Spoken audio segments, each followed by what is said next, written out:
Black Compass Media back live with another one. Shout out to everybody right now, man. Shout out to everybody that's listening and things like that, man. Tone Bro checking in. Pose. Yeah, we back, man. Episode 314, man. 314. Yo, yes, sir. Brooklyn, we here. Yeah, man. Yeah. So shout out to everybody that's out there, man. You know what I'm saying? Glad y'all tuned in and things of that nature. Make sure y'all share the stream. BCM, you know what I'm saying? Black Compass BCM on Twitter, and also join the Black Compass Patreon and the Discord. Like all the people that's in the Discord, you know what I mean? Big shout out to all of y'all providing the quality cringe that the culture likes, you know what I'm saying? And you know, it's just it's a good time. It's a good time outside. This is good. We in August already, back to school shopping era, you know. Like something like shout out to the brothers that the kids is starting to get into these. I need Jordans, Dad. Like these like I seen one lady with this did y'all see this one lady? She was like, yo, this is what you get for $700. Like when you want your kid to I mean, first off, she I said, hold on, let me get that post actually. Let me get that post. Hold on, but so, she Pose, you see this? She spends $700 and she got 2 texts and a a shirt and like a Hellstar and a Mary. I don't know, like, yo, listen, man. Some parents, they gotta be in their budgets, man. Like, right. You know what I'm saying? Like, you out there buying a Mary and shit. Yeah, like Hellstar. Of course, you only gonna spend $700. Like, of course, man. Like, I mean, you gotta shop in your budget. That's all. That I seen that. Back in my day, I hate to be I'm from that Ross era. I'm from that. Talk about it, Ross. But you could get some fly shit at Ross in that era, man. Like, right. You can't really. They ain't got Hellstar up there for the little niggas now, so it's over with. Can't go to Ross. They see back in our era, right? Yeah. But this is what happened though, right? Because as soon as people get onto the deals, people immediately like start killing it, right? Like people immediately do the whole like, like you shop at so and so. It's like, damn, now I can't shop there no more because Jay-Z done dropped the record about niggas who shop here. You like, wait, hold up, bro. I was enjoying shopping at this place. Why are you doing this? You know what I'm saying? Yeah, so, she definitely was out of her budget with that one. Yeah, she was reckless. She was wild. You seeing your boy Shador Sanders, y'all. I can't believe our boy, actually, we all rooting for him, but I can't believe the Giants let him go. Like, that was crazy. Bro, I'm rooting for Shador Sanders because, and it's only because this is a case, and again, you know, shout out to everybody that's out there. And I know I don't know when we got in this era where you can't speak your mind as a black person about shit that's clear. Like this is a clear evidence of the differences, right? Like when black people are dynastic type players and they stand on it, and you know it's not a black sob story. Like it's always this need to he got to be humble. Like he got to be humble. He got to be humble. I don't know if y'all ever met, and I'm sure y'all have, like met the sons and daughters of like a famous person or star athlete or, you know, somebody that really did shit, bro. They carry themselves a certain way. Like, you know what I'm saying? Like it's a certain expectation. And it's like all the metrics, the eye tests, all of that come through. But it's because his dad is Dion and he doesn't hang his head in shame that y'all tried to embarrass this kid. And it's clear that he's nice, right? So I'm rooting for Shador, man. I don't care. You know what I'm saying? Like, I want him to do well. I get it. He's on the Browns. It's preseason, but I'm rooting for that kid, man. And I'm glad that he's still standing on who he is. You know what I mean? They tried to break this kid's spirit for no reason, bro. It's like, I don't even care if you think he overrated or what, but it's no goddamn, what was it, 5th round, Pose? Yeah, 5th round. 5th round? Yeah. 5th round, because a bunch of old, you know, white guys, I'm sorry, I gotta say it, a bunch of old guys, right, with the perception of what you're supposed to be as a kid who comes from a certain pedigree, if you're of a certain color, that, you know what I'm saying? Like, you got to be humble and all this other shit. Like, when other players do, I bet when Arch Manning walks into that door and he got a little bit of swagger about him, oh, that kid has moxie. I sure like what he stands for, right? But you know, let this guy who, you know, he works hard and shit like that, but he enjoys his wealth and he knows how to carry it, right? But and so we gotta humble him though, right? So fuck y'all, and Shador, keep doing your thing, man. And I'm glad he called out that reporter too. Like, damn, bro, you don't got nothing nice to say about me, nothing. Damn, come on, bro.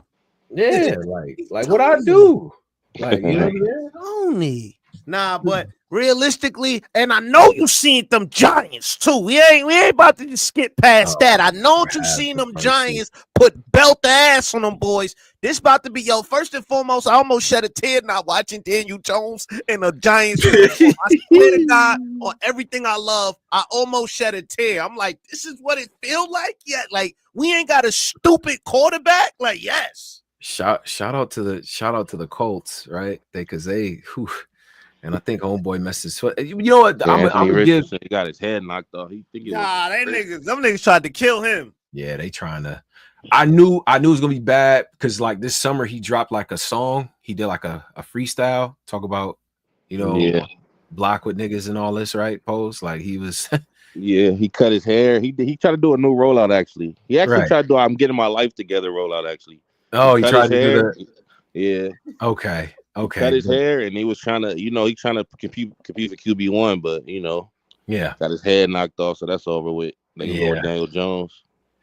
But Jackson Dart, right? Like he's nice. Shout Jackson Dart, Ole Miss. Yeah, he's nice. He's nice. I like how I try not to go too crazy with preseason because he's preseason. I try to like I don't get too caught up in it preseason. Yeah. Sometimes they let the starters play one series. Sometimes they let, you know, it's kind of weird. So I try not to get too caught up in it unless it's like a rookie that I really wanted to see. But I like Jackson Dart. He looked good. I ain't gonna lie, he looked good. Yeah, he did. He did. You know, on defense especially, they not playing it like the starters is not playing like more than a couple snaps, right? Because like on defense is where a nigga just, you know, you're not about to just have your defensive tackle in there like for mad series and all that. No, like we're gonna they don't put him in there. I think Pat Mahomes came in and threw one pass attempt and then got out the game. Got the fuck out of there. Got out of there because it's a bunch of guys in there. You know, the guys. That boy Justin Fields looked all right too. Justin Fields did look good, but he's nice. Right. Justin Fields is nice. He's actually give him a good line. Real quick before we get the. Who y'all feel like is gonna be a sleeper team that's gonna make it far this year going into the season? Good question. Pose, you want to start that one off? Sleeper team. Yes, hold up. Now you go.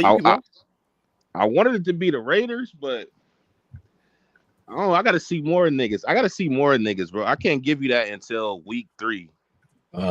Week 3 I can't give you that in preseason, man. I gotta see how niggas look. Well, on paper, you ain't really seen. I gotta see how niggas look, bro. Yeah.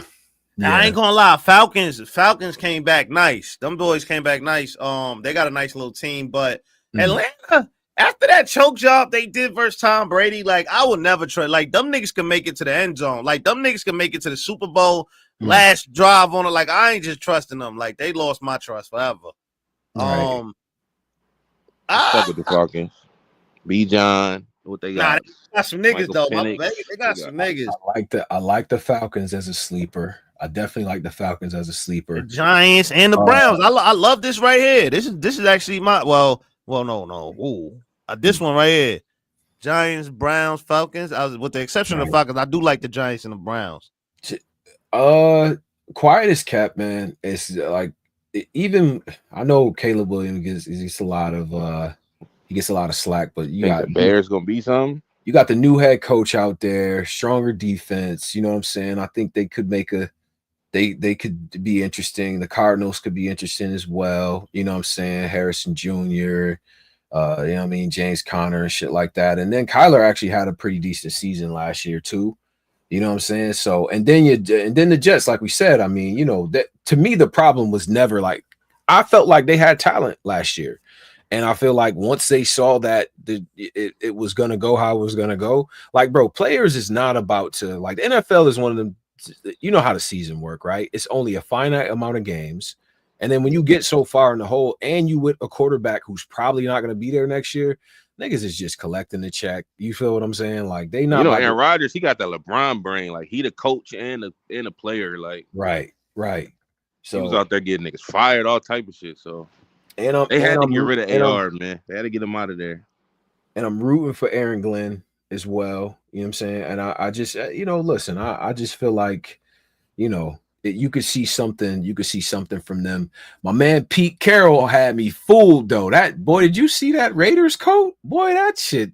I need that coat now. I ain't gonna. Raiders look powerful. I like how they got Gino. They got my young nigga from Boise. They got a little. They got a black team on paper, but I gotta see what the niggas do, man. Oh yeah, Cam Ward. He was balling 63 yards. He looked good. Nigga was he was balling. He wasn't Shador Sanders balling, but he was balling.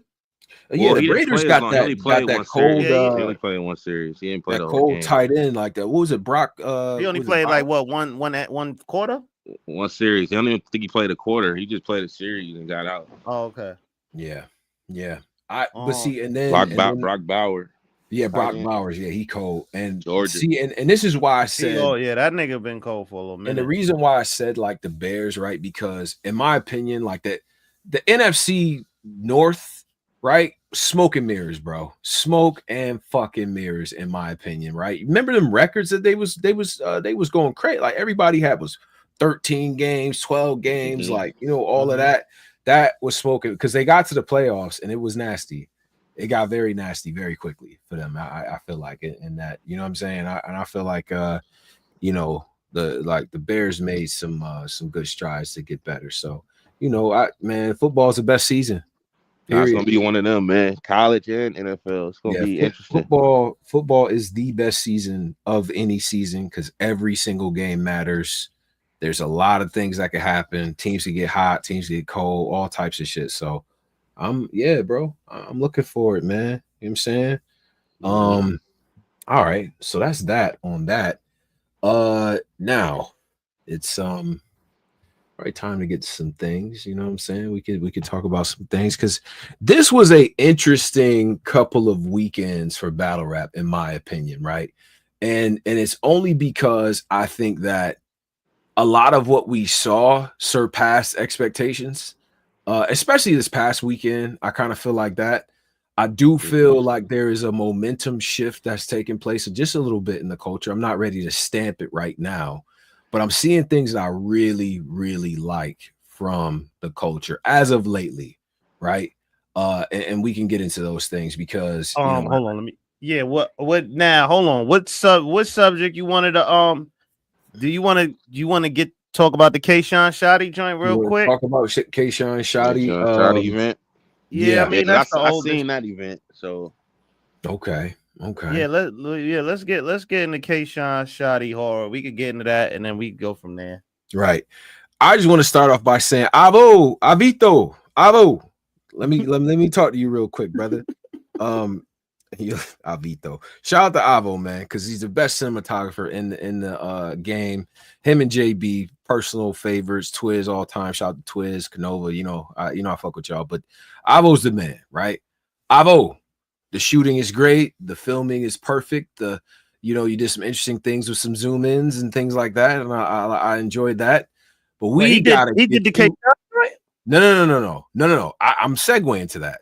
Oh, okay, yeah, Avo.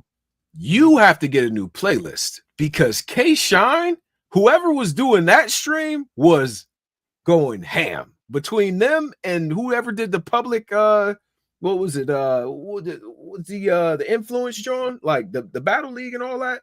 Yo, I heard some stuff over the weekend where I'm like, damn, playlist is actually pretty slapping.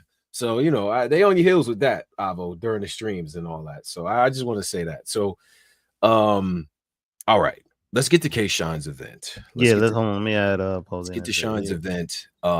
This was in Queens, right? So this was Steinway, Queens. You know what I'm saying? First of all, that was a dope venue. In my, like, from where I was sitting at home, I thought it was dope. What did we think about pause the microphone, the hanging microphone? Pause. What did you? Caught in the middle. I get that they was trying to go for that aesthetic, you know, the microphone checked up, see, like that type of brain. But I wasn't. I just did. I get what they was trying to do. Right. It was doing that MC brain, but I just didn't. I don't know. It don't really fit this setting. But it seemed like it was catching all the. It seemed audio wise, it was cool though. It was. Yeah, it was. Yeah, so I wasn't tripping off it, but it was a little distracting. Pause. Yeah, I especially like. I think the most distracting part is when SERIUS was rapping. I don't think he realized like his other mic was on, so he was like rapping into the mic with the mic on his shoulder. Right. Yeah, I was a lot. Right. But what we can run through this quick and then until we get to the main event. For sure. Just one other thing on the ambiance. I did enjoy, like, you know, I do think there are times where I do miss the stage, but this made sense pit style. I'm glad that they did this like this, and having the other microphone was actually really good because it seemed like the audio was crisp, everybody could hear, that type of thing. So, you know, for the in the building crowd, I know what it feels like to be at an event and nobody can hear nothing. So shout out to that. All right, let's get to it. Nick G versus JC. I didn't see that one. Nick G and JC. You didn't see it. He was fake floating on JC. Yeah, let me just say this. Apologies to Nick G. I feel like are in order. Because he was wilding. Like, he was wilding too, bro. Like, JC's JC. We know, like, he's one of the most consistent guys ever to do this. Like, he did JC straight up. You know what I'm saying? Like, it was that. But Nick G was wilding too and had a lot of bars, bro. He had a lot of shit to say to JC. And you know, when you in a situation like this, when it's like you're literally on a car with like 5 or 6 other Hall of Fame jackets, it's like, bruh, like, yo, who are you? You know what I'm saying? Like, and he really, I think he did what he needed to do with that moment, in my opinion. You know what I'm saying? It wasn't like a crazy breakout performance, but he was nice, man. He was nice. Nick G. You know what I'm saying? Like, he what's the next joint? We had was the next one Sharon and Reed. Was that next? I think that might have been next. Sharon versus Reed. Sharon and Reed, yeah, that was next. Yeah. They had, even though I've seen a lot of people have Sharon, Body, and Reed, I don't know, man. They had a Body and Reed? I seen, you know, yo, listen, man. And we're gonna talk about this too on the show. Yo, I realized, like, Twitter fans, yikes, these niggas, like, y'all just say the opposite of what people like YouTube say. Like, I feel like they do that on purpose. Like, I feel like however the battle look on the stream and chat, wherever you watching it, by the time you go on Twitter, it's gonna be like it's a whole different battle. Like, I thought, now Sharon was fire. I thought Reed was fire this battle. I thought Reed was fire too. I thought if Reed didn't choke up and shit, he was fake winning. But it's the fact that he was like choking and doing all that. I thought he was wilding. I thought, and up until the choke, I'm like, man, this is actually a really good battle. You know what I'm saying? Like, Sharon was back and forth. Sharon was Sharon. You know how Sharon do it, man. He breaking down careers. He got bars. He got all types of, you know what I mean? All types of shit, funny shit, like, you know, talking about Reed and things like that. And Reed, like, it was just a really good contrast in styles. You feel what I'm saying? And like, Reed is just going straight gutter with it. Like, you know what I mean? And I like when people battle Sharon. Like, yo, if I'm talking greasy to all these black people and all these thugs and shit, why would I not talk greasy to you? You know what I'm saying? And it's just like, it made for a good contrast. And I actually agree with y'all in terms of like the way that it was talked about and the way the battle was. In my opinion, it didn't quite match up. You know what I'm saying? Like, people. Wait, so you saying Sharon Body? Like, yo, I'm telling you, bro, Cozy, this a different era we in. Like, I realize now, like, shit, like normal shit, like cadence, like shit that in our era that used to get a nigga over, like a cadence or a dope delivery, or even if a nigga say something simple, the way he's saying it, the way he like bending the words, all of that mattered back in our time. Now it seems like that shit don't matter. If it's not something that's like a off the wall punchline, or if it's not like some anime shit or like some some like one of them type. It's like niggas is not giving that ball a lot of skit credit no more. It's like wow. So I agree. They had Sharon getting cooked. I'm like, what? I mean, We've Sharon, they gotten- had Reed Dollars getting cooked. We've gotten so obsessed with, and you know, look, the pendulum always swings different ways, right? Because like just like Polo said, man, we like people like B Magic. His flow was just impeccable. You know what I'm saying? I've always liked battlers that I know can rap, and I can hear that you actually can rap. To me, that's just a level above, right? I'm always going to get a person that can actually rap more credit than the person that can just put clever lines together and stitch them in a way to where it sounds like he's rap. Like, it's like, you know what I'm saying? It's like, it's rap. Like, I realize now, you know? the casual fan is like now like, oh, well, everybody's rapping the same, or hey, we heard everything already. And it's like, that's not the point of rap, because if you actually go through the history of rap, nigga, we've heard a lot of shit before, but it don't make it. It's when somebody take a creative spin and put their own creativity to it is what makes it dope. And I think a lot of people are missing that because, you know, they so focused on hearing the next punchline or the next screw face line or the next line that's gonna make me grab the back of your shirt. It's like niggas is forgetting the subtle nuances and shit like that. And it's interesting that you say that, because there are people that are of that cloth of like where the pockets and the cadence and the internal rhyme patterns and all that still comes out and they work. You know what I'm saying? And we'll you know, we'll get to Kshine in a minute here, but and Shotty for instance, right? But it's just like there are people that still do that part of it, and the legends on this shit that are still on the court still do that part of it. And that's where I feel like a lot of guys kind of need to add that. But there are new fans who, you know, for battle rap purposes, they just, that part in their brain that pays attention to beats and rhymes and just that internal pocket or whatever, it doesn't connect with them as well sometimes, right? So, but then again, fans are fickle. So if there's a, you know, somebody that just comes with a dope ass pocket, maybe they'll appreciate it. But you're exactly right. That's but let me just say one more thing too. Let me just say one more thing. What you're pointing to is, and I think it's part of the problem too, or just I guess maybe problem isn't the right word, but I don't think it's a problem. But the thing that I see, what I call it is scorecard battle rap. Fan, exactly. Right. Like, you're a scorecard fan. You're a fan that, even if I've seen fans literally pull out a piece of paper and do this, but you're a fan that is literally counting lines, right? And for you, the more lines a person gets across in the next whatever minutes that's going to determine the winner. But the problem with that shit is that this is not CompuBox, bro. Like, you know what I'm saying? Like, the effectiveness of what you saying is always going to outweigh the fact that you just got a lot of shit. You know what I'm saying? Like, that's just not how, in my opinion, that's not how it's supposed to work, right? Let me just say as many lines as I can. I never thought, and I'm a bar nigga, like, you know what I'm saying? I'm a backpack type of guy. Nah, it's really technical right now. Like, you know, no, but like right now, this is the most technical I think I've ever seen battle rap, probably. Yeah, oh, for sure. For sure. Like, his hands very technical. Like, it's not really like before. And I know we getting off topic. We definitely got a lot of topics. This is good. This is a breakdown show, y'all. This is a radio show. Like, this what radio show sounds like. So talk about it. Yeah. So I just feel like now we in an era where things is just extremely technical. So it's like niggas is grading you like that. Basically, it's like what you just said. It's like scorecard.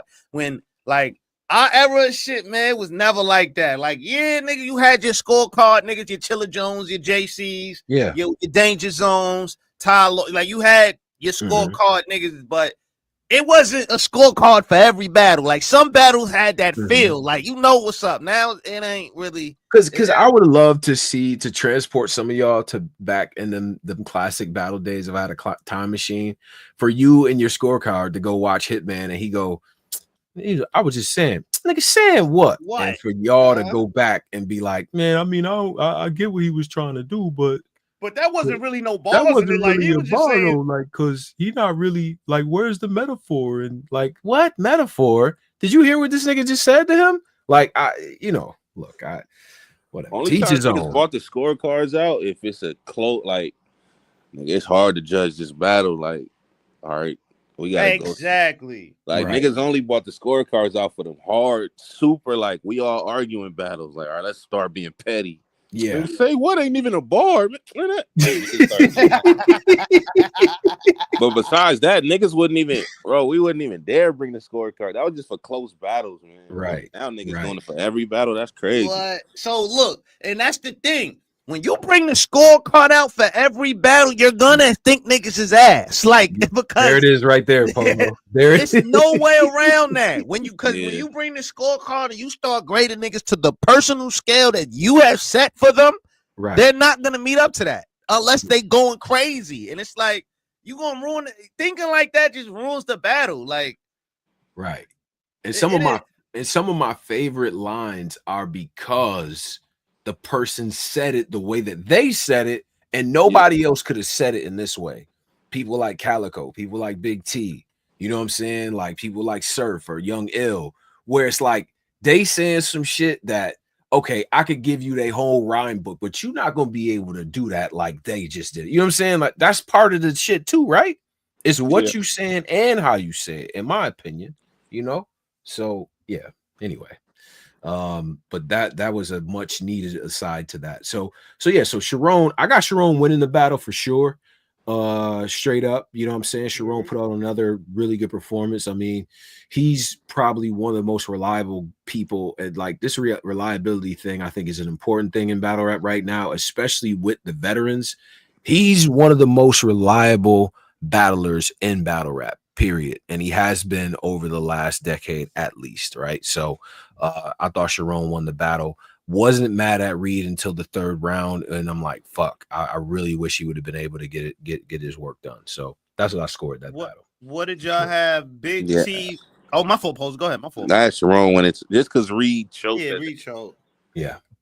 If Reed didn't choke, that battle would be completely different to me. But he choked. It wasn't a blow. Like it wasn't like a crazy. Like I thought his first round. I thought he got the first. I ain't gonna lie. His first was crazy.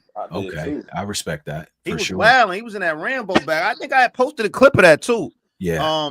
He was wilding. So now let's get to the real quick. Big T and Serious shown. And this battle actually caused a lot of one of our later topics. So just keep that in mind. Yes. And you know, look, I'm one of those people that I think in the lead up to this, I'm like, man, I think that Jones and T is sort of in a space of like, well-respected legends, Chicago, when it comes to Big T, it's like you just can't mention battle rap without him. You know what I'm saying? Like he's the guy, you know what I mean? He kicked in the door for a lot of shit, in my opinion. You know what I mean? Him and the Cannons, you feel me? So Big T is all time one of the guys, right? Hall of Fame. These are Hall of Famers and shit, right? And to me, the reason why this battle was what it was is that, look, as much as and I really enjoyed T's first round and his third when got to talking about math and stuff. T is gonna give you pockets, right? Like this is he's rapped like this for forever. It's my style. I started it. What do you say, Pose? So smart shit. Sounding some retarded shit. Yeah, that's a fact. So I ain't gonna lie, I ain't really like this battle at all. It was a tough listen, man. It was These tough. Niggas, like it was that was tough. I don't know, man. This was bad. Then I don't know, man. I don't think it was T's fault though, low key. I feel like Jones kind of. I mean, he ain't help. Yeah, it wasn't the greatest. I mean, he did. He had some pockets where he was like in that pocket. Then he had some pockets where he was like, yo, what is he talking about? Yeah. He had. When he just like angry version, like rapping angry. Because remember, Serious Jones to be on some cool shit. Yeah, you bro. Say you like he used to just roast a nigga, talk and walk a nigga down. Now he on some like mad. Niggas, he said he feel like niggas is nerds in this era. Like this era is a nerd era. So like I guess he treating it like that. Like niggas is but I ain't gonna lie, his post game rollout for this battle have been extremely nasty. Serious, my God, too. I want to get it. I definitely want to get an interview with him, but we'll talk about that. But this battle was nasty. Overall, I mean, Big T kind of clearly won this, I think, to everybody, but it just was a nasty win. Like it's just one of them nasty wins. There was, and this is where And I think a lot of people and like, you know, besides all the controversy and things like that, the thing that always got to me with Jones is like, as a fan of his, there's times where I feel like he's robbing me of what I know he's capable of doing. He's a cool nigga. He's funny. He could snap on niggas, right? There's a natural charisma that he has, even in recent battles where he said he kind of did well, like the JC battle. I thought he was dope in the Nitty battle, for instance, right? Where it was like, I'm not like the tough heel persona shit. In my opinion, it just never. That's not the Jones that I want to hear. I like when he's in his bag, when he's having fun, when it's clear that, you know what I'm saying, like he's trying to connect with the crowd, and you know what I'm saying. He used to have an effect where he'd be rapping and he roasting a nigga, and if you there, that's what I'm saying. Like he had a roasting style, like yeah, like but it had a certain charisma. It wasn't in a I'm gonna knock you out and here's some like I'm gonna roast this nigga, but I really want to knock him out. It was like, no, I want everyone to laugh at this nigga. You know what I'm saying? Like it just like even with Clips is as good as he was, right? Some man is too as good as Clips was when he came back, like when he dissed the whole guess which room I'm in the shower, I'm into this, I'm into that, like, you know, and everybody just started laughing. It's like it just that natural charisma, I feel like it's like he just deviated from that shit so much. And Jones can rap, don't get it fucked up. I still think Jones can rap. I just feel like there are other intangibles that he's actually the nigga that brought out these intangibles that everybody else was like, it ain't just about rapping. Jones is a guy. That's what I'm saying. So it's like you, and now in this current era, you took all the things that made you great and you said, I'm just gonna, these niggas is nerds, I'm tougher than them, I'll beat y'all all up. That's not why we here, Jones. That's not why we here, bro. You know? He gotta just start leaning into more his charisma, what he known for. Right. This tough nigga leather, like I don't like that Jones. Well, how y'all feel about fuck it? We here. How y'all feel the rounds? Wait, let me just say, the talking through the rounds, Jones, or even like if the bar don't land and it's like it just seems like it super affects you. And you know, in this era more than ever, man, people do not like to be told what to be cheering for, bro. Yeah, especially they don't like it, bro. They don't like they're yo, y'all didn't hear it? Y'all didn't hear what I ain't gonna lie. Serious need to get back in that bag he was in he need to get back in that pimp coat, like that bag. Hell yeah, that was the best Jones in my opinion. That was the best Jones ever. I like this. Like, this trench from Loving the Bullet, Serious Jones. Nah, like nigga. But that nigga was talking that shit to JC, boy, talking that ism. Like, man, this new Serious, man, that nigga, he ready to crash, boy. But we'll get more into that later. I don't need Crash Jones, man. That's not the Jones that really set the. You know how for the new fans, right? For the people that just got into this shit a little bit ago, bro. At one point, bruh, Serious Jones is so fucking dangerous, bruh, because he just you could spit all these bars and all this shit. He make like 3 jokes and niggas forget what you said and the entire room is laughing at you, bro. How to handle clips, like right? Like clips around. Yeah, it's 2 billion people in China. You couldn't go platinum over there. Like what? Yo, lines like that would knock the nigga out right now. Like just a whole like you know, and it's crazy too because as much as I like this, and we'll get to this later about this new era of battlers and shit, right? There's so much shit to make fun of. There is. And I feel like nobody is accurately just sometimes you gotta take a nigga to the lunchroom and just clown him. Look at this nigga, bro.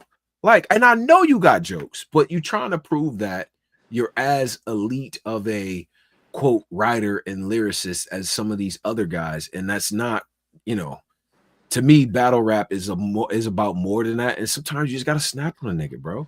But this you gotta think of like, he came in the game, charismatic, funny, laughing at niggas, but you gotta accumulate all the things that there's a reason he's in this street nigga New Jack City bag because you niggas kept playing with him. That's y'all let Disaster go up there, push him around the stage. Didn't like that. Y'all let Mav sucker punch him, do a rematch, try to fight it. Like it was all type of shit. So right. I know he don't want to admit it, but that's why he's stuck in his tough nigga bag. Because he, as a man, he like, bro, niggas didn't try to hold me, and niggas laughing through his rounds. Niggas don't be acting like they take serious on serious. Right. So that's why he's staying in this leather jacket street nigga bag. Yeah.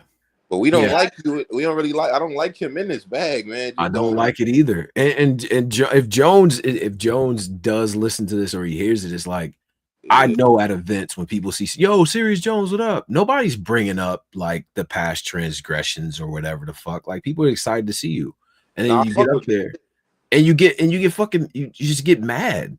It's like, bro, it seems like you're still angry. You gotta understand though.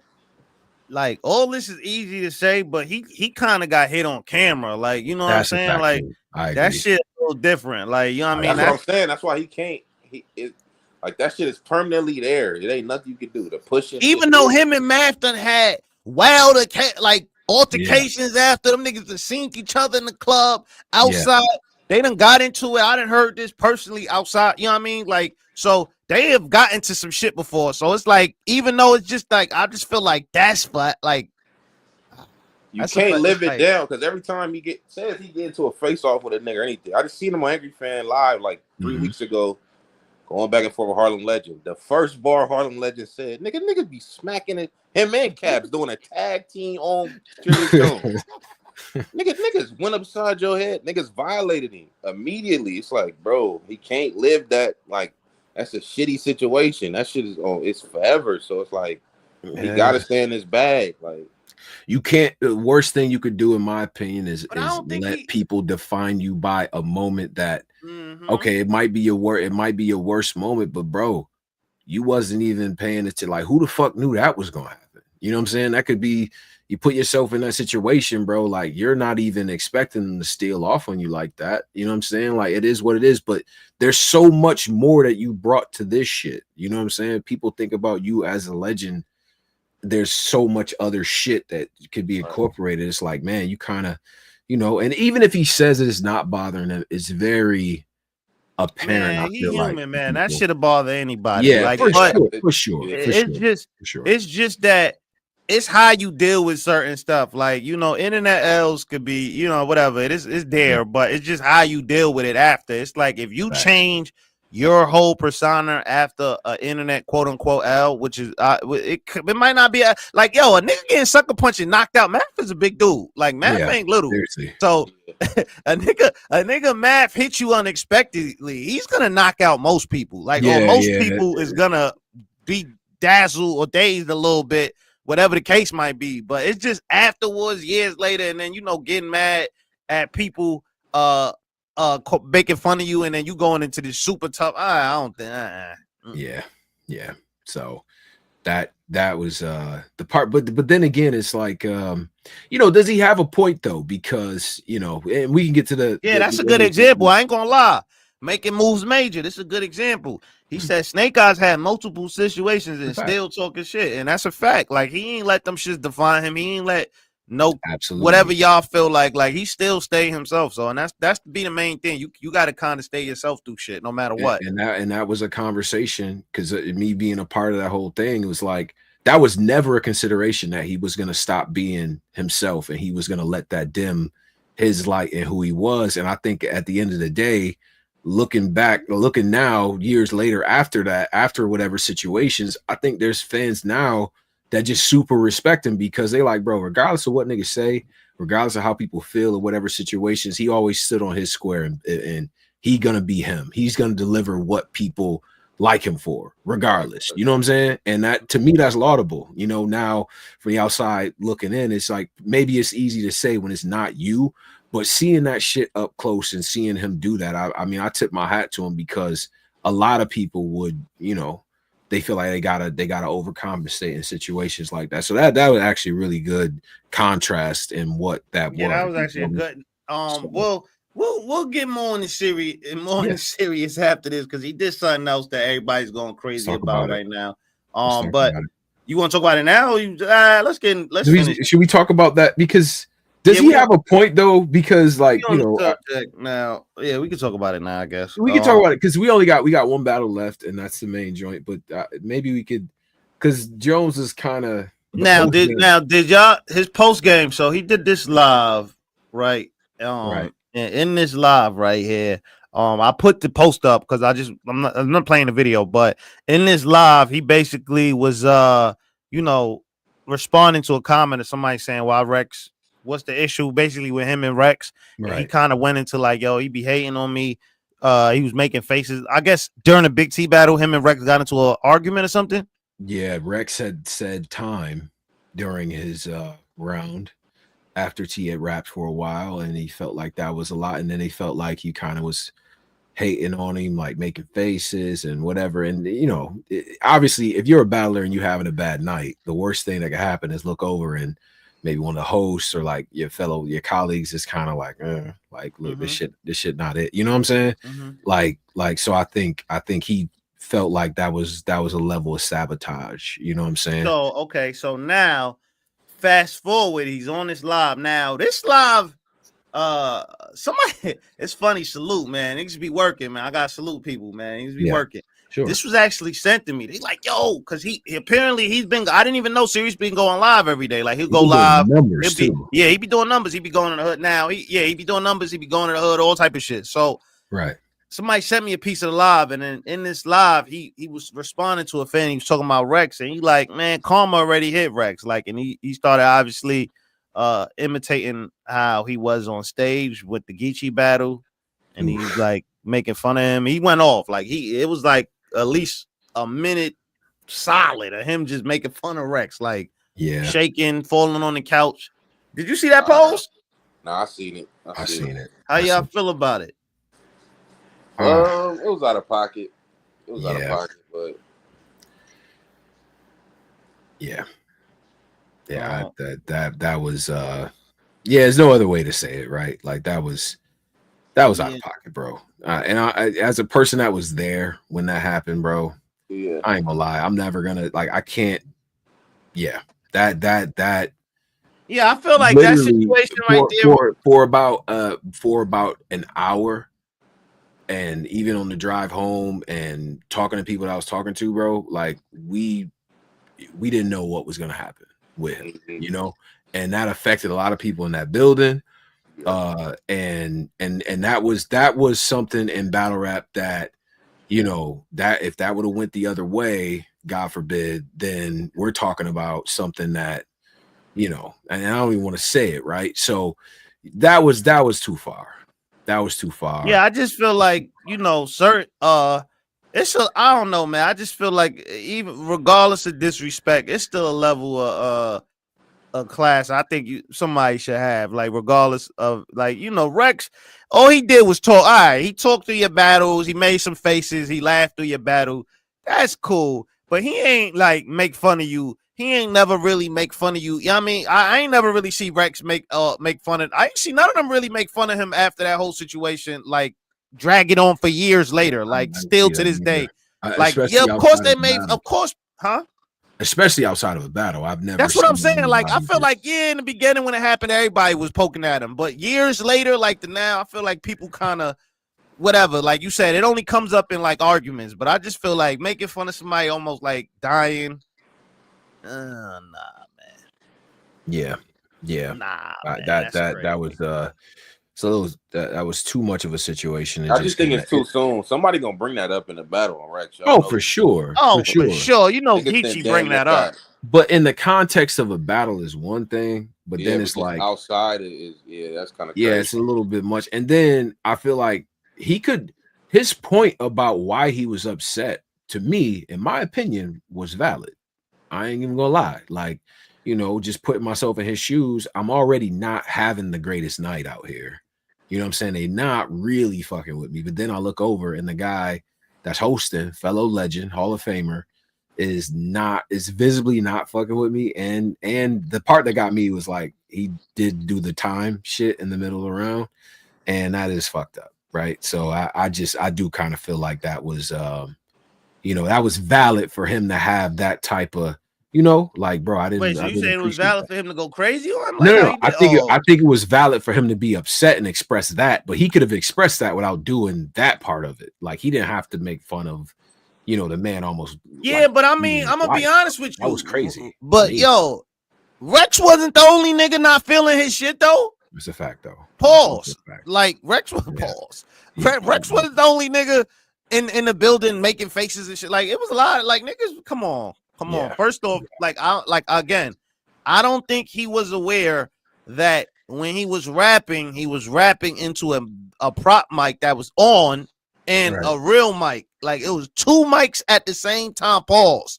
And hey, what's the pause for if you ain't gonna respect it? What's the pause for if you ain't gonna respect it? I'm sorry. He had two mics, pause, and he yelling in them joints. So it's like, nah, this shit sound crazy. Yeah. Like that shit was the ear sore. So nah, I ain't gonna lie. I'm gonna be honest. It was cool material, but it wasn't great material for that battle. Like for that shit, you was supposed to be going off on Big T. Like you more active than Big T, Serious. You was on trench. You was outside. This nigga ain't been outside. There's no reason he should be coming into the ring, and it shouldn't even be closed. Like actually, you know, it's funny you brought that up. I actually liked what he was doing in the trenches with the you know what I'm saying, came through with the, you know what I'm saying, with the kufi on and the I liked what he was rapping that day. I ain't gonna front. I was there. I'm like, Jones on the shit. You know what I'm saying? So, but it just wasn't a great showing. And to again, if you're gonna illustrate that point, you didn't have because whatever people was gonna agree with you on that, like you kind of lost them when you did the imitation or what happened. Yeah, it's like nah, man, you can't like certain shit you can't make fun of, man. Because if something would have happened now. Let's get to the main event, man. Kshine, Shotty, HORRAH. And I know it's a little late, y'all. That's what the talking's about. Yeah, Polo. Yeah, I want to hear from Polo on this. I mean, listen, man. What's up, Polo? Listen, man. Salute to Sharon. He shouted us out and they said, Black Compass. You mean Shotty? What I say? Who I say? Jerome. My fault. I'm looking at this picture. Sorry. Shotty, HORRAH. He shouted us out. He said, Black Compass, what to talk about? He said, Black Compass said I was in danger. What's the danger? So what's the talk about? Bro? Not your own. I'm going, Shotty. Like, go ahead. She had me in tears, but I say all that to say, hey, Sean might have got every round on the playback. I'm gonna come clean. Yeah. This ain't even my regular brain. I'm just keeping it real watching it. Talk to us. Shotty was saying shit to that nigga badly, and niggas was gassing. I got Shine winning 2-1. Yeah. But niggas were gassing Kshine. Like, let's not. They wasn't. Wow. They was gassing Kshine in that battle. No, sir. It was his hometown. Number one. Number two. Was like, it was an unconscious like variant in the front. That nigga would not react to nothing Shotty said. I'm like, bro, are you gonna react to something my nigga say? Like, Shotty was wilding. I'm like, bro, that shit was crazy. But I'm not gonna lie. That was the best. Like, I can't cap. That was the best Shotty HORRAH I've ever seen. I thought he had a lot of delivery. I thought he could control. Like, let's be serious. I thought he controlled the room perfect. I liked his charisma, but I ain't gonna lie. Kshine was wilding. He had crazy haymakers every single round. Like the instrument shit with the second round. And some shit to that. I'm like, that Green Ranger line really tapped in the Mr. B shit. I'm like, he said shit to this nigga, and niggas was not reacting. I love it. I love it. You got to earn that reaction. But then the whole painting the picture like he thought he was gonna get an easy win, bringing me from overseas and shit. You know what I'm saying? And like he had a lot of good lines and like good build up. So he knew what time it was though, right? And that was the thing I actually liked about the battle is because it was very clear that Shotty knew that this is a hit job, right? Like this is it was designed to be a homecoming hit job, welcome back show for Kshine. So let me get right in that bag, right? Bro, y'all don't remember, but hold up. First off, we gotta stop doing that because I gotta say this. It didn't feel like Kshine had any ring rust, and he has not battled in a very long time. Good point.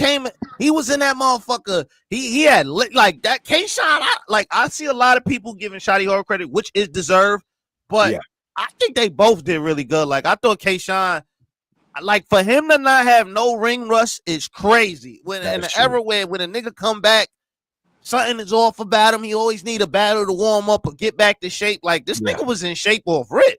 That's an excellent point. That's just an excellent point. I mean, and I was looking for that too. Like it was like, okay, we still gonna get this you know, the Shine we used to. Obviously, the performance with Shine has always been A1, just fucking A1, especially when he's in his bag.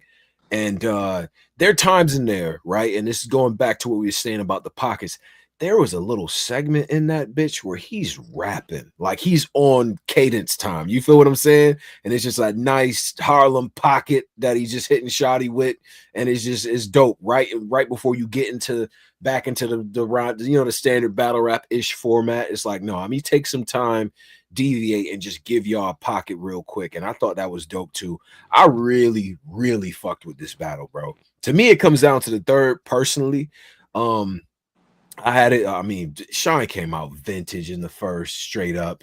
Pose, you say it's like, oh, it's the hometown cooking and all that stuff. I get it, but Shine was in his bag, and he's in the bag all three. But that first round, especially, I thought he was dope, and I thought Shotty got that second, and then I gotta say, I gotta say this. How come all of a sudden all the fans now care for nigga battle in his backyard when it come to Kshine, but when it come to certain other people in battle rap that choose the only battle in their state, nobody says you gotta put a name. We ain't doing that. Put a name on the bullets, bro. You can't just be. Who was you right when your man Eazy? How come Eazy get to just walk through Philly and it's not a problem? Kshine throw one battle in Queens. That's not even his hood, by the way. It's Queens. It's not Harlem. We always got a problem with the Eazy shit. Don't do that. Yeah. No, not y'all. I'm talking to the fans. I'm talking to the fans, not y'all. I know y'all. I'm talking to the fans. Like this guy right here. This guy right here. I'm talking to him. You battle in your living room. Why is Yo, you out of pocket for that being your picture, bro. You out of pocket, bro. You are out. That my nigga battle rap don't never let you forget nothing. Yo, cats look like a killer right here, boy. Like this look like an action movie. Like nigga, you know in the action movie in the 90s when a nigga walking through the street, the villain. Yeah. But holy shit. But I feel like that's why, like, I'm like, yo, and not only Eazy, it's you know the LA brothers when they throw their cards, they be in LA, like, like it ain't only him. So I don't know why you skipped over that. Yeah, let's get right to LA. I'm saying like the LA niggas when they throw their card, the LA niggas will definitely now I realize I remember why people stopped wanting battle rap in LA for a little bit. Wait, why? Y'all crowd, y'all niggas go crazy for it. I'm not talking about the whole. I'm just saying in general. I was like, y'all niggas go crazy for like crazy. Like y'all reaction, y'all reaction, like y'all niggas got no type of levels to the reaction. Like it's all a nigga say something like when I was on Rosecrans. Oh God. I know where that's at. Like what? Nah, yo, LA niggas, a nigga be like, yo, nigga on Compton. Oh shit. Like, yo, bro, on Keyway, what? Like niggas is not playing, son. Like, oh, you gonna let him do this? That ain't true, man. Niggas dragging it though. I respect it though. Listen, I'm from New York, so I respect the crowd beat down. Like I like it, but I've still got to acknowledge y'all crowd be beating niggas down. Like when a nigga go to LA, he got to battle the crowd and the LA nigga. Listen, I mean, it should be like that. Like, you know what I'm saying? There it is. Look, nigga said, Rose crowd is fat. What up, man? I see you back. We got to get it up. Hey, facts. What up, brother?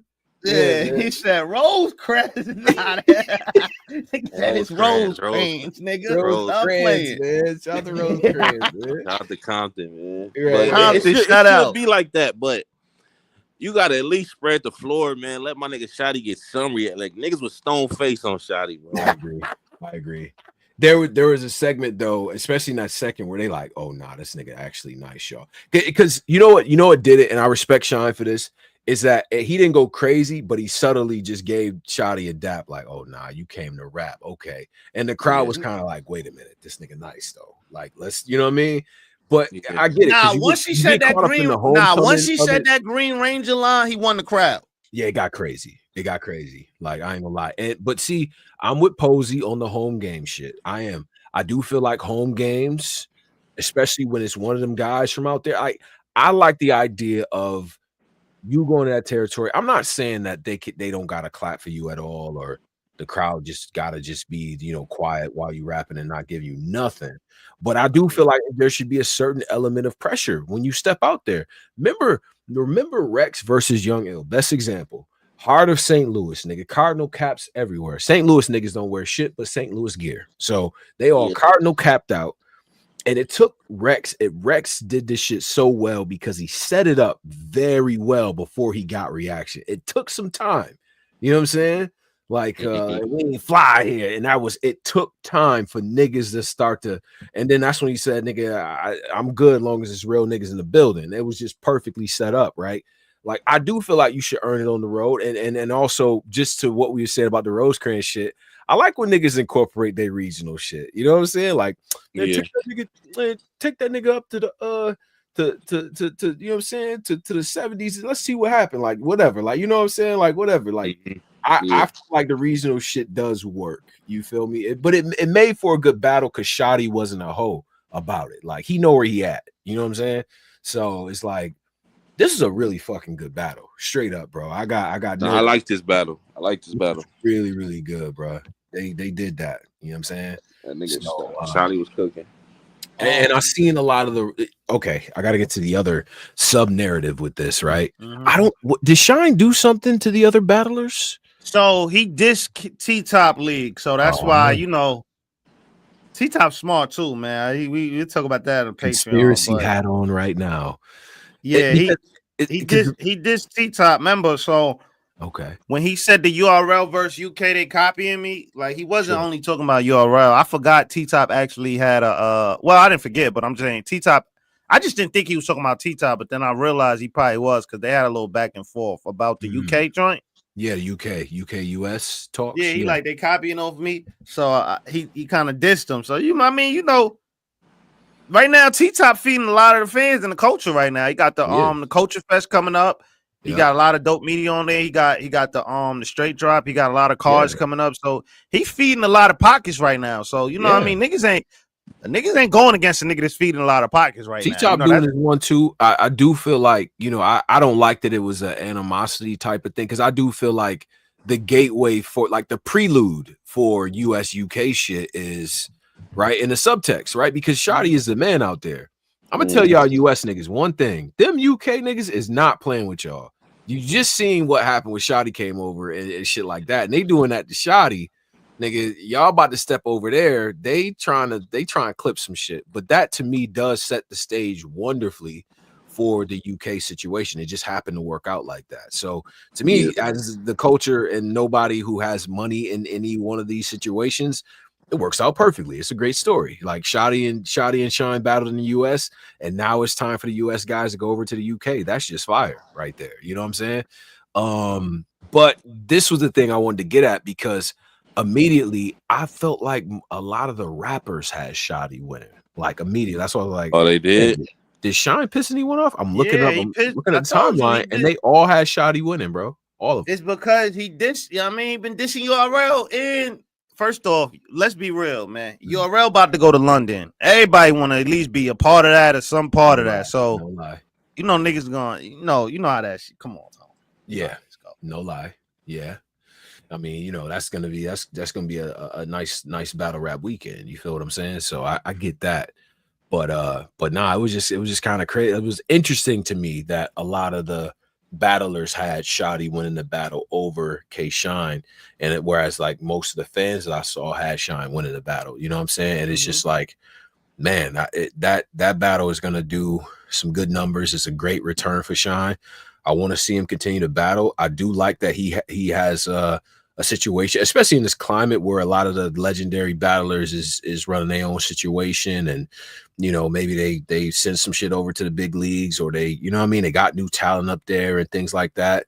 And I know Kshine is tapped in that way, you know what I mean? So it's like, why not, man? This is the time to fucking do it, you know? So and that's a great venue. I don't know what he got on that, what the insurance was on that motherfucker, but that was a good venue, bro. So yeah, I tip my hat to Kshine, because that main event was just really, really dope. You know what I'm saying? And it was just a little 4-piece to test it out. You know what I'm saying? Maybe we go with something a little different next time, but you know, it's hey, why not, man? Why not? Well, who do y'all think Kshine should battle next? Or let's just get a list. That's the next thing I was gonna ask. I was gonna say, is he, what do you feel about him versus TTOP in this current era? TTOP? I don't mind that battle. I don't mind it either. Now the question becomes where do you put that battle? I mean, TTOP got his own league. TTOP actually told him this. TTOP said, yo, we got options. You got a league, I got a league. What you trying to do? Oh, okay. From a fan mindset. Kshine say he too little. I think Kshine actually, I didn't see this interview he did, but they said he actually gave his hit list out. Oh, okay. Let me see. Hold on. Let me try to see if I could. Okay. Kshine got a list of names. I think names. I did see. It was like this. It was like a couple. It was like some random niggas. Ilmac. Okay, I see what he doing. I think that part of that. Remember, Mook had that interview where he was like, "Yo, I want to do other shit too. Like, I kind of want to jump off of the path and like battle the Ilmacs and like, you know, real sick type people. You know what I'm saying? Like, just so, because they have a crowd that they respect Mook. But seeing them like the contrast and styles could be powerful and shit.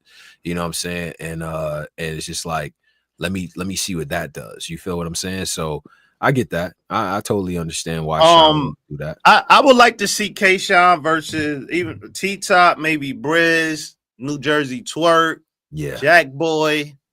Well, I don't know about JAKKBOY now, but it's a point in time where I really did want to see him versus JAKKBOY. I ain't gonna lie. That was actually a battle I ain't gonna front. I was thirsty for too. Yeah, I ain't gonna cap. That was tough. Dude, nigga, when I went to, that was one of the main reasons I went to what was the joint we went to? Yeah, that was damn, was that Homecoming? Was that Homecoming? Yeah, that might have been Homecoming. Yeah. That was one of the main reasons I went to. I'm like, oh, like, I ain't gonna lie. If it's a battle I really want to see, I'm there. Like, you ain't got. So that's one of the joints because they both performers.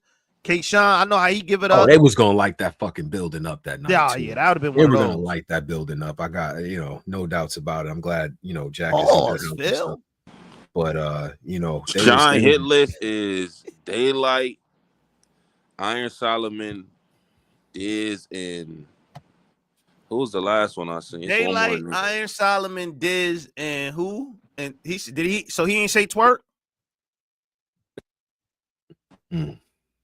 Iron Solomon, Diz, and Twerk. Iron Solomon, Diz, Twerk. Okay. I like y'all hear me? I'm good. Yeah, we got you. I like for sure him in New Jersey Twerk is like, you know, that's box office. That'd be dope. Him and Iron Solomon in a, you know, a pit style, you know what I'm saying, type room and shit could be crazy as well. I see what he's trying to do. You know what I'm saying? I'm just glad Kshine is back. I ain't gonna lie. Man. You see that list that he said right there? Yes. None of that list gets you champion of the year. None of those niggas. He don't care about that shit. Huh? Man, he don't give a fuck. You talking about Kshine right now, respectfully. That list don't even get you battler of the year, like just regular. That don't list. Yo, respectfully, Kshine don't give a damn about that. Bro, he from that. Them Harlem niggas don't give a damn about no rankings, about bro. None of that, bro. I promise you, bro. What? Come on, like bro. that list is trash, man. It don't get you nothing. Diz, DAYLYT, Iron Solomon, and who?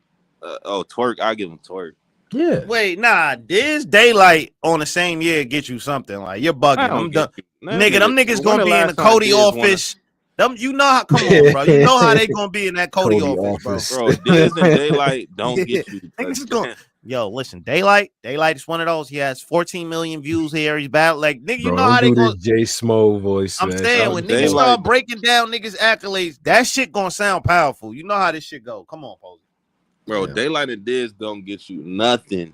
Right. So you don't think niggas gonna argue DAYLYT for Rum Nitty when Rum Nitty go there and they argue his placement? That's not gonna be a big factor. Yo, he bodied DAYLYT or he cooked DAYLYT. For sure. No, I don't think so. Niggas, DAYLYT. What? Yo, like, please save this episode, bro, because we gonna come back to this. The lead up to that battle was crazy, Pose. You know that. What? The lead up to that battle was crazy. The thing about DAYLYT is you want to see what he gonna do. Nigga, nobody care about DAYLYT battles. Like, why do I gotta keep saying this? DAYLYT battles are a sideshow. Nobody really care about the battle. Like, so you mean to tell me nobody cared about him versus Rum Nitty? Yeah, we'll watch it like, oh, that's dope. Like, this is dope. This is a good main event. Niggas it don't matter to the grand scheme of battle rap. Like, yo, he beat DAYLYT. Niggas don't care if he beat him or not. That's crazy. I felt like niggas cared. The lead up to it, the battle was what it was. Nah, you wild. We can't deny what the anticipation for that battle was, bro. Bro, it's just a sideshow. Him and Lux, sideshow. Like, what? Like battles don't mean nothing. Yeah. What's up, man? What's going on tonight? Lux? Did you just say Lux aside? No, I said DAYLYT versus Lux is a sideshow battle. Oh yeah. Well, now it is. At one point it was like, now it's like Detox, but at one point that shit was smoking hot. If DAYLYT would have did what a lot of people bet on him to do against Nitty, and it would have went, and because in another multiverse we would be in the lead up to Lux versus DAYLYT. Like, I ain't gonna lie, you know what I'm saying? But because that battle went how it went, it just didn't. You know what I'm saying? This is why I get mad. Why? Like, why do he get to get that? Yo, if he did good versus what's name, then we could like, no, he a sideshow. DAYLYT is not a part of this. He's a side character. Jesus. Yo, I guarantee you they will be arguing for Rum Nitty when they talk about like, him let me ask you this. Bro. I'm glad somebody bring up King Bao. This is why y'all know it. This is why I cannot stand y'all two niggas. Watch what you say for King Bao. Y'all let if Murder Mook battled King Bao, you niggas would be up here having a fit. Like, yo, what the fuck is Mook doing? No, we'll know that he dropped the bag on him. But look, no, we'll be like, what the fuck is Mook? It'll be like, why is Mook doing this? If anybody did that. But a nigga like DAYLYT, since we know he's a sideshow character, it's okay. Like, we don't give a fuck what he do. So we can't make him important sometimes. That's not fair. Like, yo, so you saying DAYLYT see what he doing shouldn't matter that much on Rum Nitty resume? No, because we can't. DAYLYT is not important. He do shit that ain't important. We can't like. Wasn't he just going back and forth with Joey Badass and all that? Like, what you mean? And he lost. Like, nobody care about that. He lost. Nah, niggas cared about that shit for like. All I'm talking about in a battle rap sense. Y'all let DAYLYT do whatever, so he shouldn't matter. Like, we let him do whatever. He battled King Bao. Right. And now you want to make his shit real. Like, yeah, if he beat Nitty, he get Lux. Like, no, nigga, he's a side person. Like, he's not a real nigga in this shit. He a troll. Yeah, like. Okay, first of all, I heard the show. All right. I was spitting bars. And yeah, that nigga might pop up. So my bad, King Bao. I've been listening to the show the entire time. First of all, who's that guy? He lives on Central, right? I was just over there. All right. Come outside right now and be hydrated because I drink a lot of water. I'm gonna kick you right in your throat. Okay. Yeah, my bad, my nigga.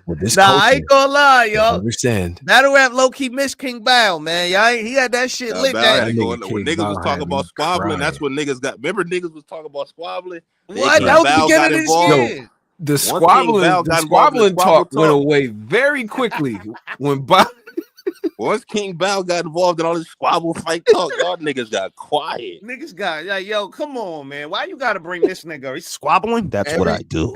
Everybody stopped wanting to fight. That nigga said, I'm out in Albuquerque. Okay, it's 110 degrees. I'm running every day, Stiz. Every day. All right. I'm training every day. You want me to come up there? I'm gonna come up there, whoop your ass, and I'm gonna go back home and train. Like I said, yeah, this nigga built for combat. Like, shout out DAYLYT. I have him as he don't matter in the grand scheme. But like when you putting your resume together of like, yo, who's gonna get such and such this year? What accolade? I don't care. But me personally, I don't care if you beat him or lose today. Like he's okay. Now he's a troll. He's a troll. Now, okay. So real quick before we get to the next, real quick. So what was it? What we calling Kshine? I mean, we had Kshine, but it was a really good battle though. Yeah, I had Shine 2-1. Yeah, it was good. It was a really good battle. I had Kshine. I'm not mad at somebody having Shotty. To me personally, I ain't mad at that either. I ain't mad at. I gotta watch the third again because I thought it came down to the third. I thought Shine did enough to get the battle, but I'm going Kshine with the battle in a good matchup. Welcome back, Shine. Keep fucking battling, and I notice with like some of these like call out eras, like these like yo, I want to battle so and so, like you know whatever these guys get off stage do. Yeah, Shine is now an unlockable character, so I want to see which one of you niggas is on. Like, you know, I don't know if he really unlockable, man. He like a special unlockable. Like, you gotta have a special token. Like, it seemed like it's a lot to go in the battle of him. So I don't know. Not unlockable. He's not okay. Shotty unlockable to niggas. Yeah. Shotty is unlockable. Shotty trying to fade. He's with all phase. He try. I seen him. I seen he got a with A-Ward, with Eazy. Shotty gonna whoop on one of y'all. Yeah, I could see a Shotty beat one of these niggas. I ain't gonna lie. What are y'all gonna go over to Birmingham or Leeds? Oh no, gonna kick y'all niggas gonna make a mistake and go like you're not beating him in his hometown. Like y'all gonna go over there. That shit is going to sound like a soccer stadium, bro. And he gonna be in your face. Don't drop all fucking day. Like, what are you about to say? See, the only reason why niggas ain't really like niggas got to get familiar with Shotty again is because he kind of disappeared like for a minute. You know what I'm saying? Like, true. So I think he missed a lot of the new fans, like the introduction to the new fans, like the caffeine era, all that. He missed all that. So now niggas is like, oh shit, who is this? Like, so now who is this dude? Like, he better stay active, but yeah. It's a lot of. I see him trying to match it with anybody that call him out on the timeline. Shout out to Shotty. Now better be careful. Get y'all passports and get happy. Get y'all ass whooped over there because I'm now on to this weekend, man. It's been a lot going on. Yeah. Oh Lord. How you feel for first? Eazy event was supposed to be Sunday. The face-offs was supposed to be Saturday. Nostalgia. Now, first off, your client was the first person to back off of this card. Wow. The way you did your client, he knew something was coming. The way he. I was just saying, like he was the first one to bet. Now I seen the interview he did with 3 Letter 2 weeks ago. Not more than that. 2.5. No. He did it professional. I ain't gonna lie. He did it how you supposed to do. 2 weeks in advance. Everything. Whoop. He did an interview. He just said, you know, it just wasn't the feel right now, and he just going through some things. Life, work, all of that. Like he's all right. He's doing his shit, but it's just this commitment he couldn't make. And just for subtext here, them and Muab was supposed to battle at a different time, and they didn't. You know what I mean? And he had the reason for it. Like, mind you, it wasn't out when it was like 2 weeks before, but it just didn't happen. It was supposed to before, and he backed out. And you know, bro didn't go on a world tour with my man and talk about how you see what I'm saying? Like, so I'm just saying personally. Now I know, and I'll just say this as a person that understands where it was like the disappointment, because you know, Moo and Authentic would have had a great motherfucking battle. Like I got a lot of respect for Muap and what he puts together on the court. That's why even when he was like, you know, Muap, I see you doing the duck emojis and shit. I'm not talking shit to you because I actually do respect you, and I wanted to see the battle. Like Authentic wanted the battle, but it just didn't work out, bro. You know what I'm saying? We you know what I mean? We spin the block at some point, we make some shit happen, all that different stuff. But you know, that's why I'm not going crazy, because I really fuck with what Muap does on the court. You feel me? You was gonna lose, but you know, I rock with you though, bro. So hopefully we can, you know. So that was the first battle to cancel. Now we, you know what I mean? Everything was still going fine. Eazy takes to Twitter to announce Head Ice calls out of the battle the day before the event and told them that he can't, you know, some contract obligations he got with Cameron League. Now Cameron League, I'll put the fly up soon. It's for 100K. It's a virtual reality. And one of the battles did premiere yesterday on Revolt, Shuni versus Bonnie. I'm not gonna lie, ladies, I'm not gonna lie, they had y'all backgrounds in HD. Like, I don't know what camera them niggas was using. Like, wait, what? How do it's a virtual battle? Yeah, it's a virtual, like they battling on a webcam, but the camera is dumb HD. Like, I don't know if they the camera's like they might have sent them, like mailed them a camera to record or something. You know, sometimes they do that. Yeah, the fire, like super nice Logitech from Amazon. And I heard they dropped the a crazy bag on niggas. So anyway, it's a tournament. So get your money. Yeah, they dropped a crazy bag on top of niggas competing for a bag. So this is what I'm hearing behind the scenes. So go get your bread. Apparently he wasn't allowed. I mean, not allowed, but Cam, he had to film us. I don't know. Something had to happen where he could. He said he couldn't do the battle no more. It's over. Like, I can't do the battle. And he said Eazy said he had somebody else reach out to him. He ain't reach out to him. Okay. Oh, when he did speak to him, he told him, "Yo, I'm in a business meeting, Wolf. I'll hit you back after."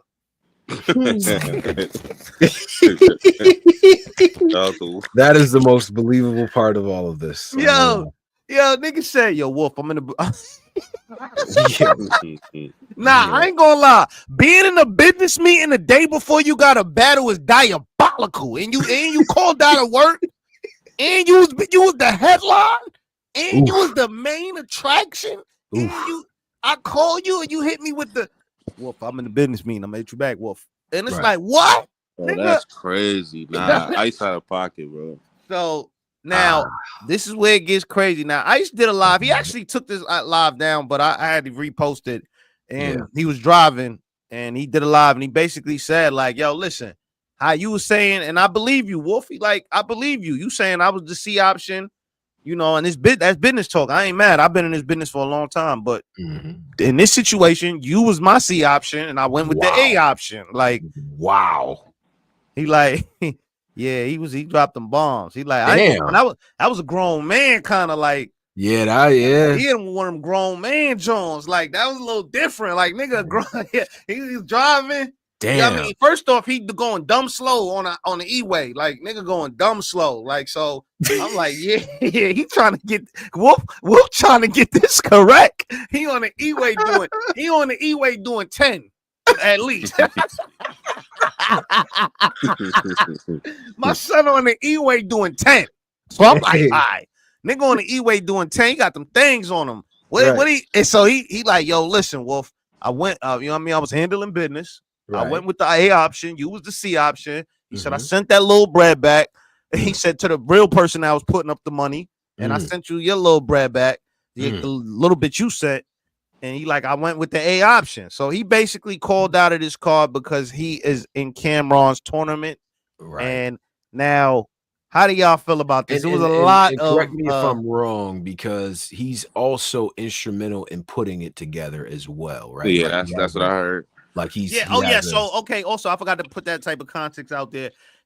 He's also one of the key parts of, I think, putting it together. I think he was one of the recruits for this. Also, on top of being in this, like, that makes sense. He like suggested battlers, like, this person should be in this person should be in this, because you know I am hearing it is a crazy bag type situation. It ain't like no little bullshit. It's like a real, like, they signed, they getting Cameron name is on the contract type shit. Like, it's a real Ice thing. got a chance to look out for like some of the homies, like, yo, bro, Cam putting this shit together. Like, you know, you get a call from somebody like Head Ice, like, yo, Cameron's putting this joint together, come get this paper and rap. You feel me? It's like, but he didn't know that before. He knew that the day before. That is the only question. I don't know what the timeline was. That's the difficult part of all this, right? Because I've seen a blog as well. And because beyond all the other stuff, right? Because there's stuff to pick apart in this. I didn't know what the time frame was on it, that he knew when it was going to happen, how it was going to happen, and things like that.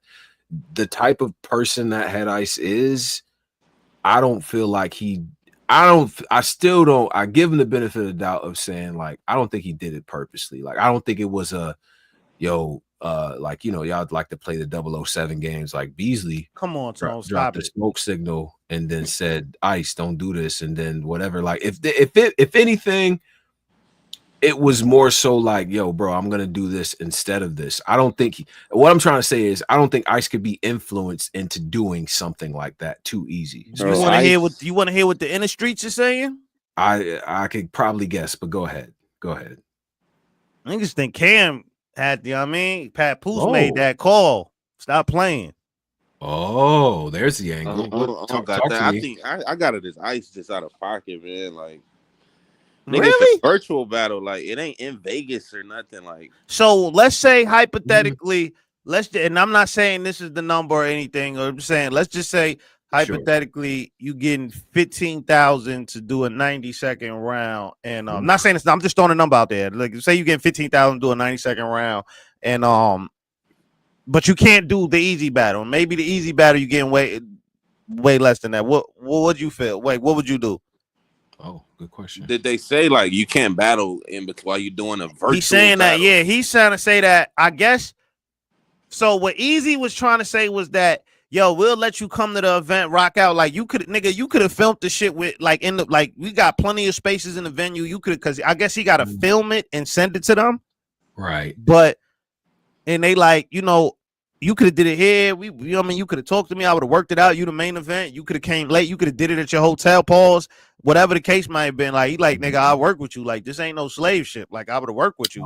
Okay. So, and I guess he just didn't time manage well. He was just out of pocket. Like it's a virtual. I can see if it's like, yo, Cam needs to be in Vegas by such and such. I got to do this, but it's a virtual battle. Like and you got to send it in. Like, it ain't like... Yeah, but I'm pretty sure I could imagine being that if they're paying good money and they're making you sign contracts, they probably put in the contract, they want you to be somewhere with nobody around that knows what's going on, maybe in a secluded background or something. Like, they probably got stipulations. Could you explain to me, like... But that's yeah. He had to send it in at a certain time. Like, what? So, Ice didn't really... Like, Ice really don't make sense. Like, so you had to. This makes no, like, I get y'all trying to, like, bro. No, we ain't trying to do nothing, nigga. I'm not trying to do shit. We saying the story how it is, bro. We ain't adding no sauce on it. This is literally what he's saying. Because there are things that weren't. Because if it's a virtual battle, you got to send in before a certain time. It's like, I could do that. When is the event?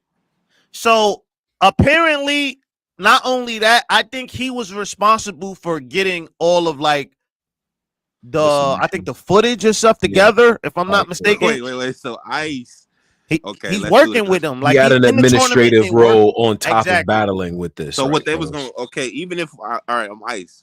Yeah, send me y'all footage. So apparently the battles premiered yesterday, Monday at 10 p.m. So I guess over the weekend was the course of them actually getting everything ready because it premiered on Revolt TV yesterday at 10 p.m. So I think Eazy event was Sunday, so I'm not giving nobody bail because I think it is crazy calling out a day before. I'm just saying maybe he had to work Sunday to make sure the launch of the first event was good. Probably, yeah. That's what I'm guessing. And this is where, and I'm not shooting anybody in the bail. Shut up, right? Ain't nobody making no excuses. And there's two ways that I'm gonna say this, right?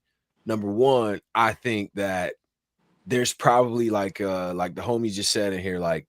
Now, it's one thing if you battling, but now you got an administrative role and niggas hit your phone like, bro, like we need this shit to be like this. And maybe you anticipated this to be a little bit less work than it actually ended up being, right? So now you got to make a decision on that type of front.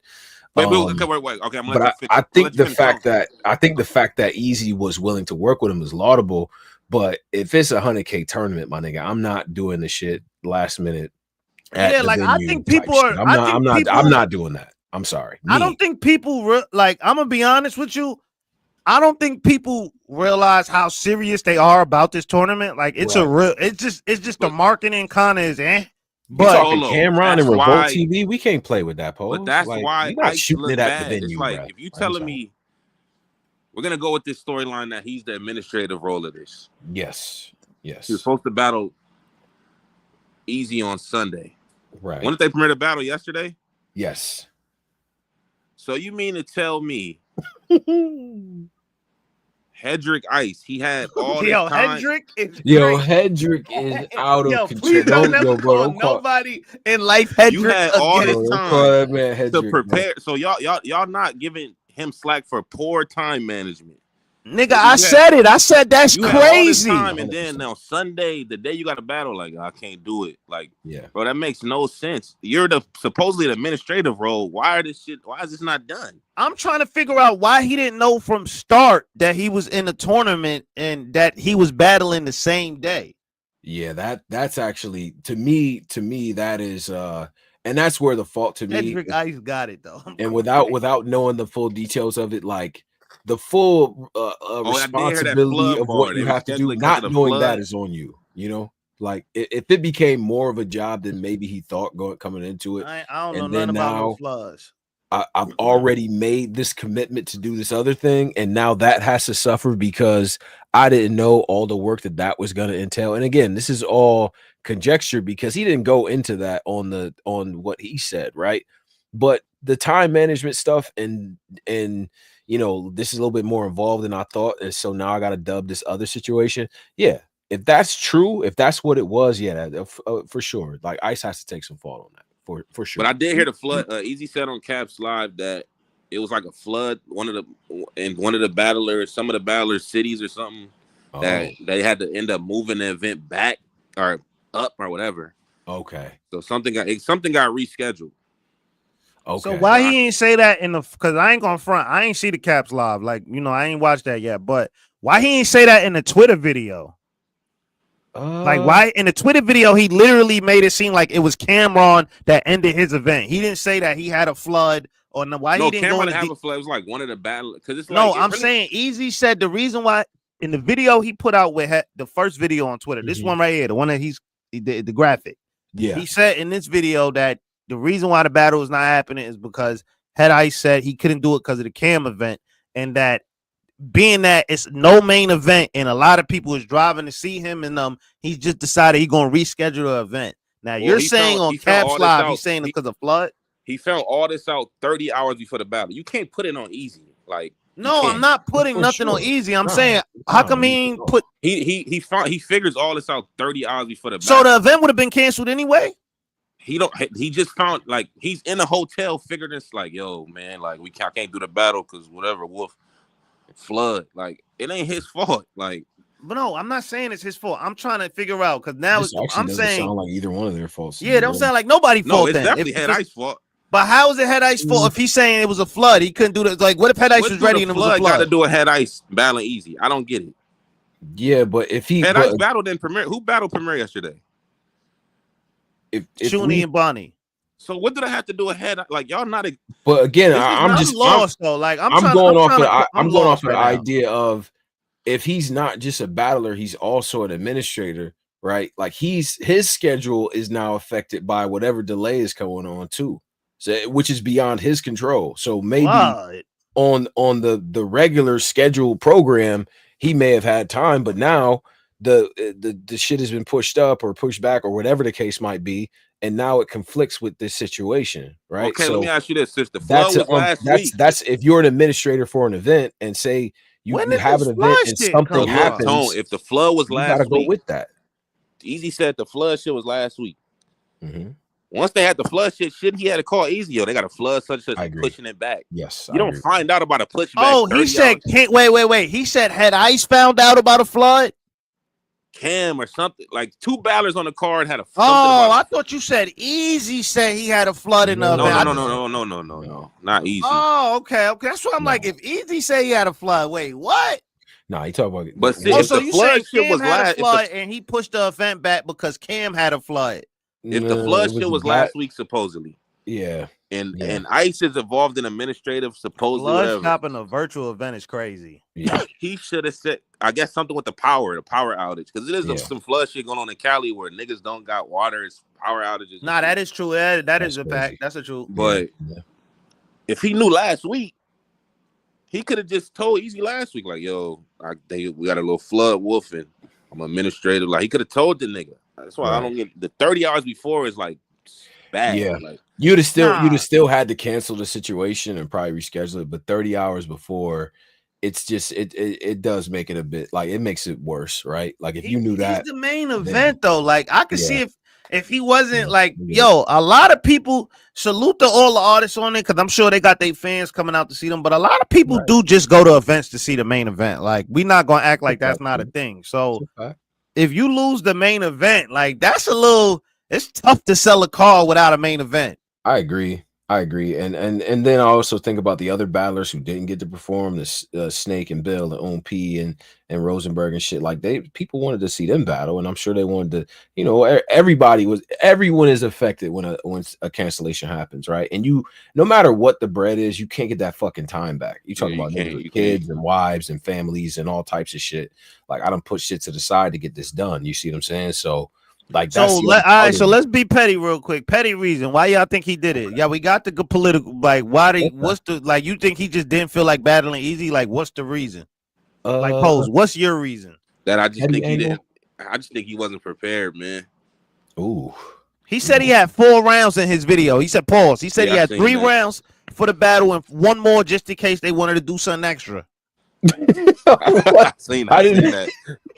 get that part. I think that nigga wasn't prepared, bro.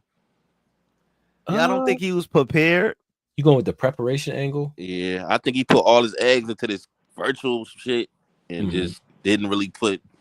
I don't know, man, because he didn't say nothing about the battle like the whole time. So none of them did, and I'm trying to figure out why they promoing more for the battle after than when their battle was happening. That made no sense. The part to me that started to get to me was, you know, Eazy's obviously he does his lives every now and again, but the part that was getting to me was that it was more traction for the battle that got canceled than the battles that were on the card. Like, it was just like, wait, what's going on?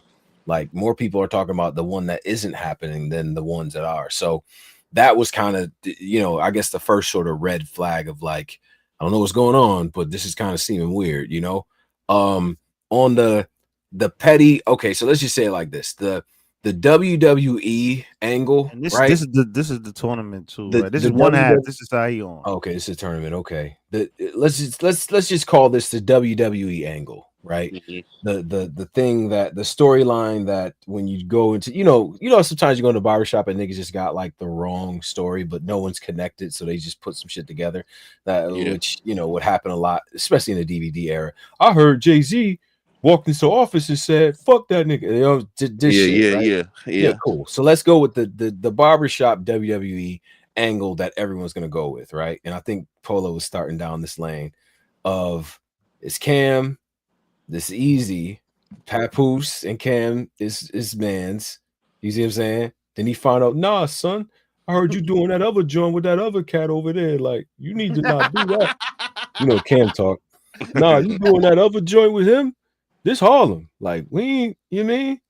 Like, that's what I'm saying. Be like, nah, can't dub that shit, bro. Like, that type. Oh, you think Cam was on some? So I'm just giving you the WWE barbershop angle that the streets is probably gonna go with. Yeah, is that niggas made that call, B.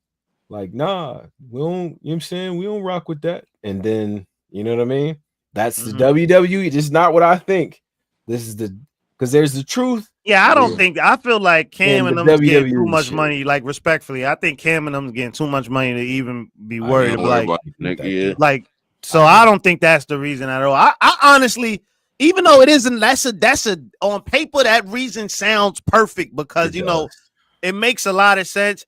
You know, you throwing an event in New York. Come on, I feel like I'm Pat 5 Fingers of Death. You know what I mean? Like, I'm a staple in New York, nigga. I was on a classic Touch It remix, balls. Like, you know what I'm saying? So that could be a reason, but I honestly just feel like it was no promo going into this battle. There was no excitement, no excitement at all going into like this battle. I agree with Posey. I don't think he was ready. But I think that and then you're talking about and it keeps like I keep thinking 100,000. And they probably all got paid really handsomely to do this. Yeah. And it's going on Revolt. And like I see like, people, it's I keep seeing people say the whole like it's only a virtual battle, bro. I'm gonna tell you right now, we talking about Revolt and Cam. Niggas is putting on their Sunday best with their clear, crispy backgrounds. You know what I'm saying? Like, it's gonna be like, bro, we're talking about a whole different level of things.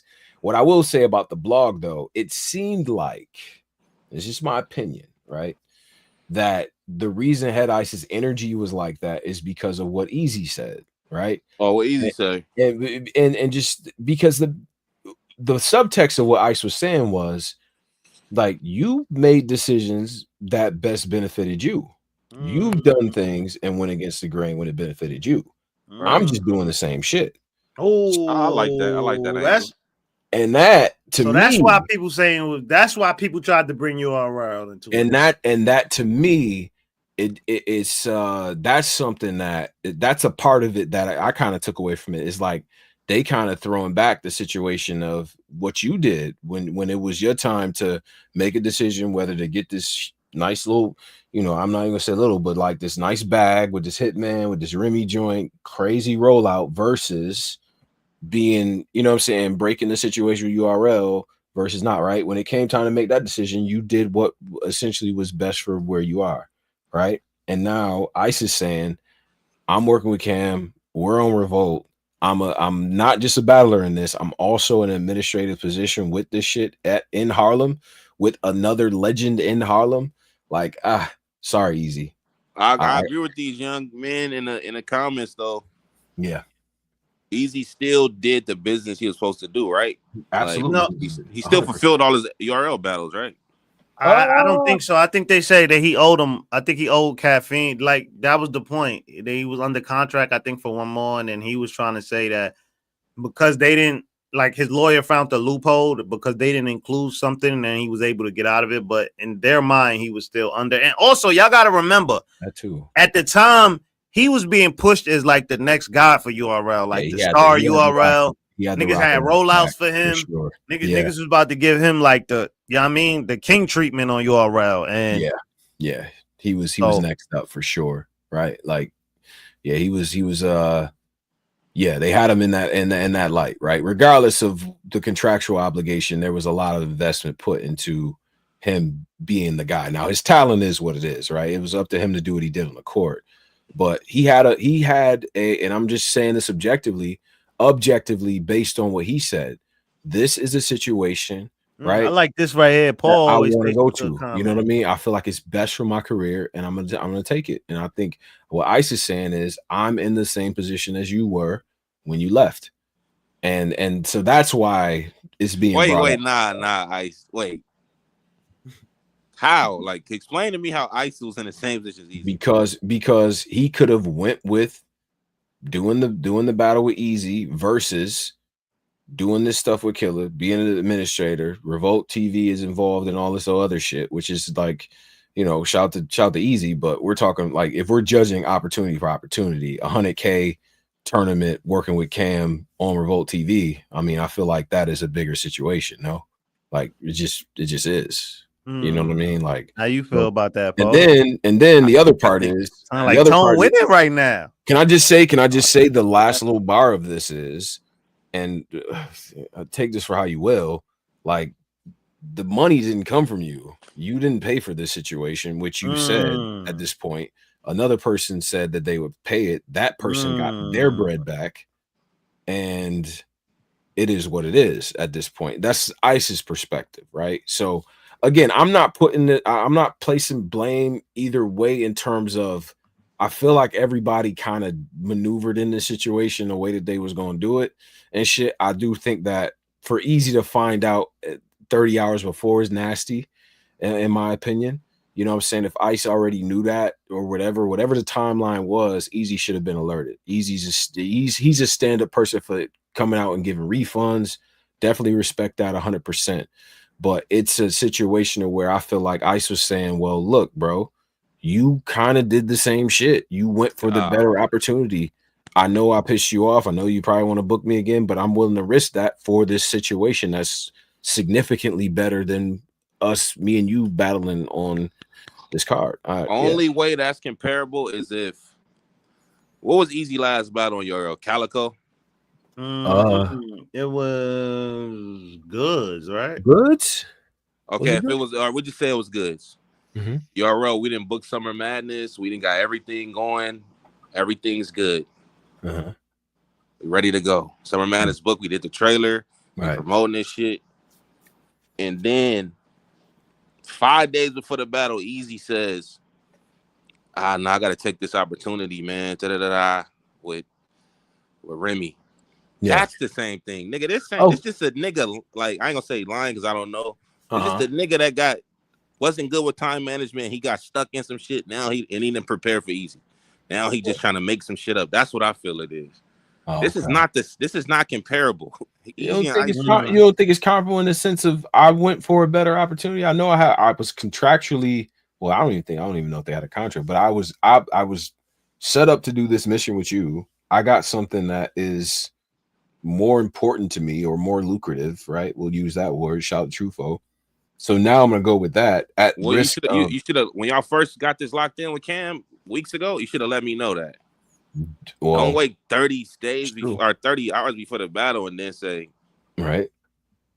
That's why it's not the same. On the flip side, if I'm Ice, well, when did you get that Hitman battle locked in? I'm sure it wasn't. I'm sure it was well before URL found out when the fucking trailer dropped. I'll give you that. If that was locked in, if he turns down the Calico battle and say, I'm gonna go do the Hitman battle the day after, that's when I could say, but that's not the same, bro. That's like okay.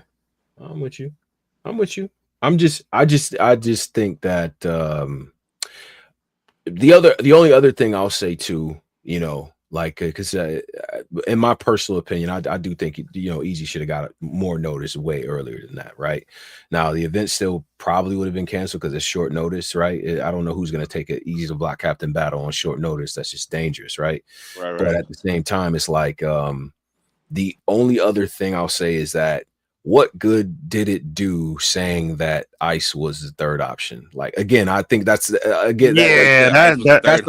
a lot of the reason why the energy was what it was. Oh, wow, I didn't know he said that. Like, you didn't have to do him like that, to be real. Because you did. Wait, who was the second option? I know Twerk was the first.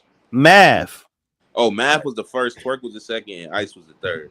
Like, the business didn't happen. You're frustrated, but just Twerk was the first. Second, like he was that in the vein of like keeping a certain business decorum. Why come out and say, "Well, nigga, you was the third option and I didn't even pay for it"? Like, what the fuck does that do? How does that help anybody? Wait, he said this before the battle. He said it after the fact. He's saying this, which, like, why?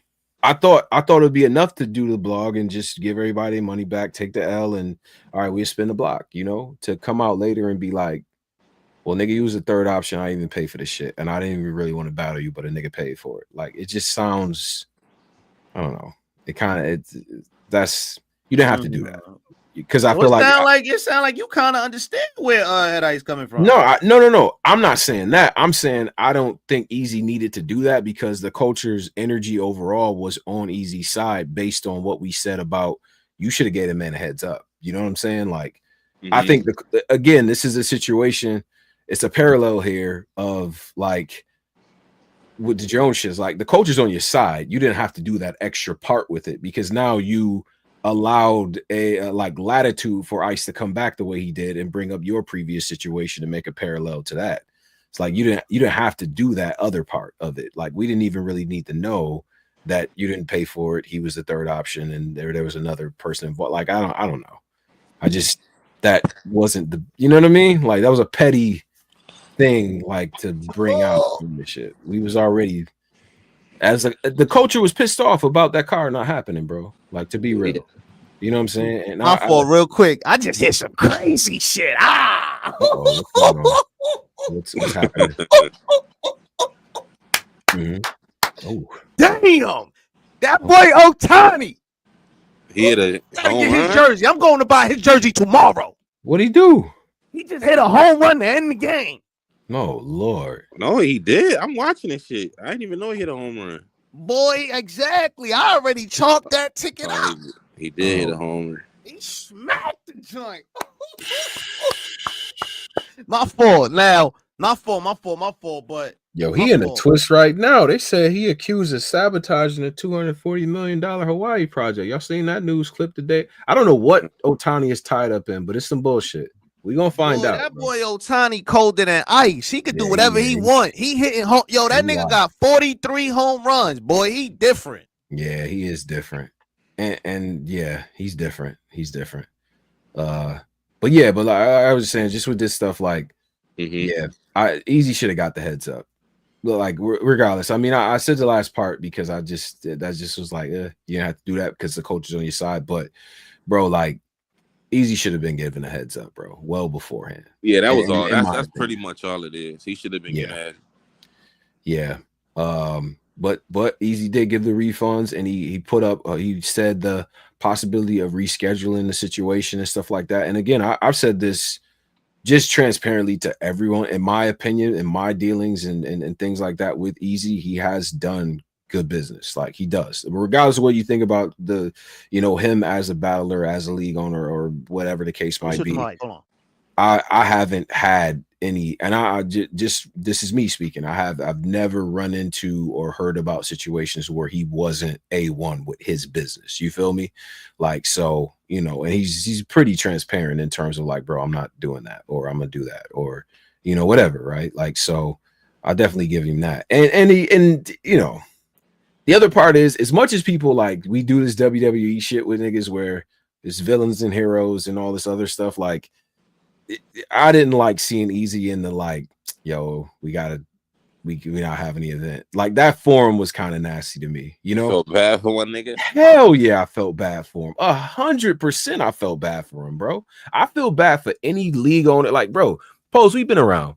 You know how fucking hard it is to put on an event, bro. Like, it's just so many variables. Like you're dealing with all the different egos and battlers and shit like that. And just it takes a lot to do this shit, right?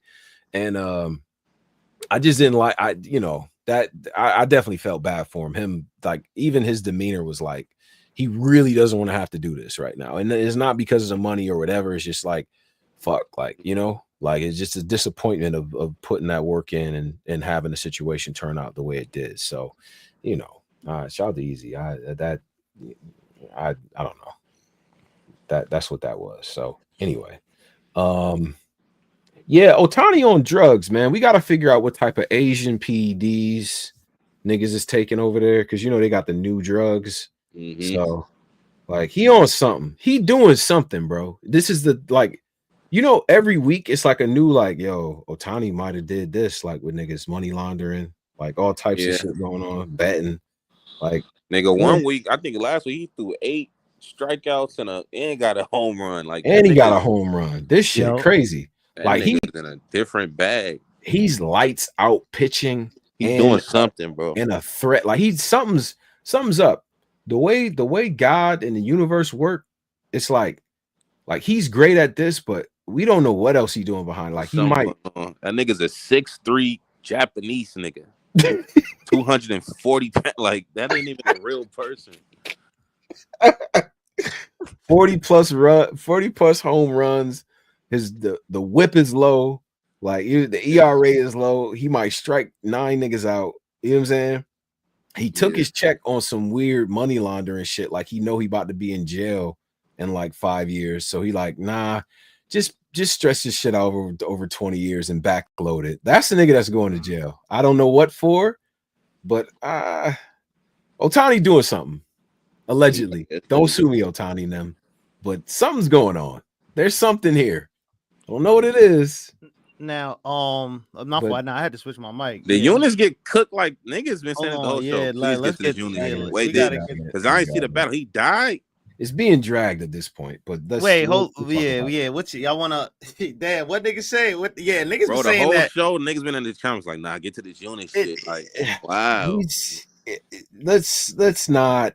Like, all right, let's talk. Nah, Tone. We can't. Like, he really did. But we gotta put perspective on it. I gotta see that battle, right? because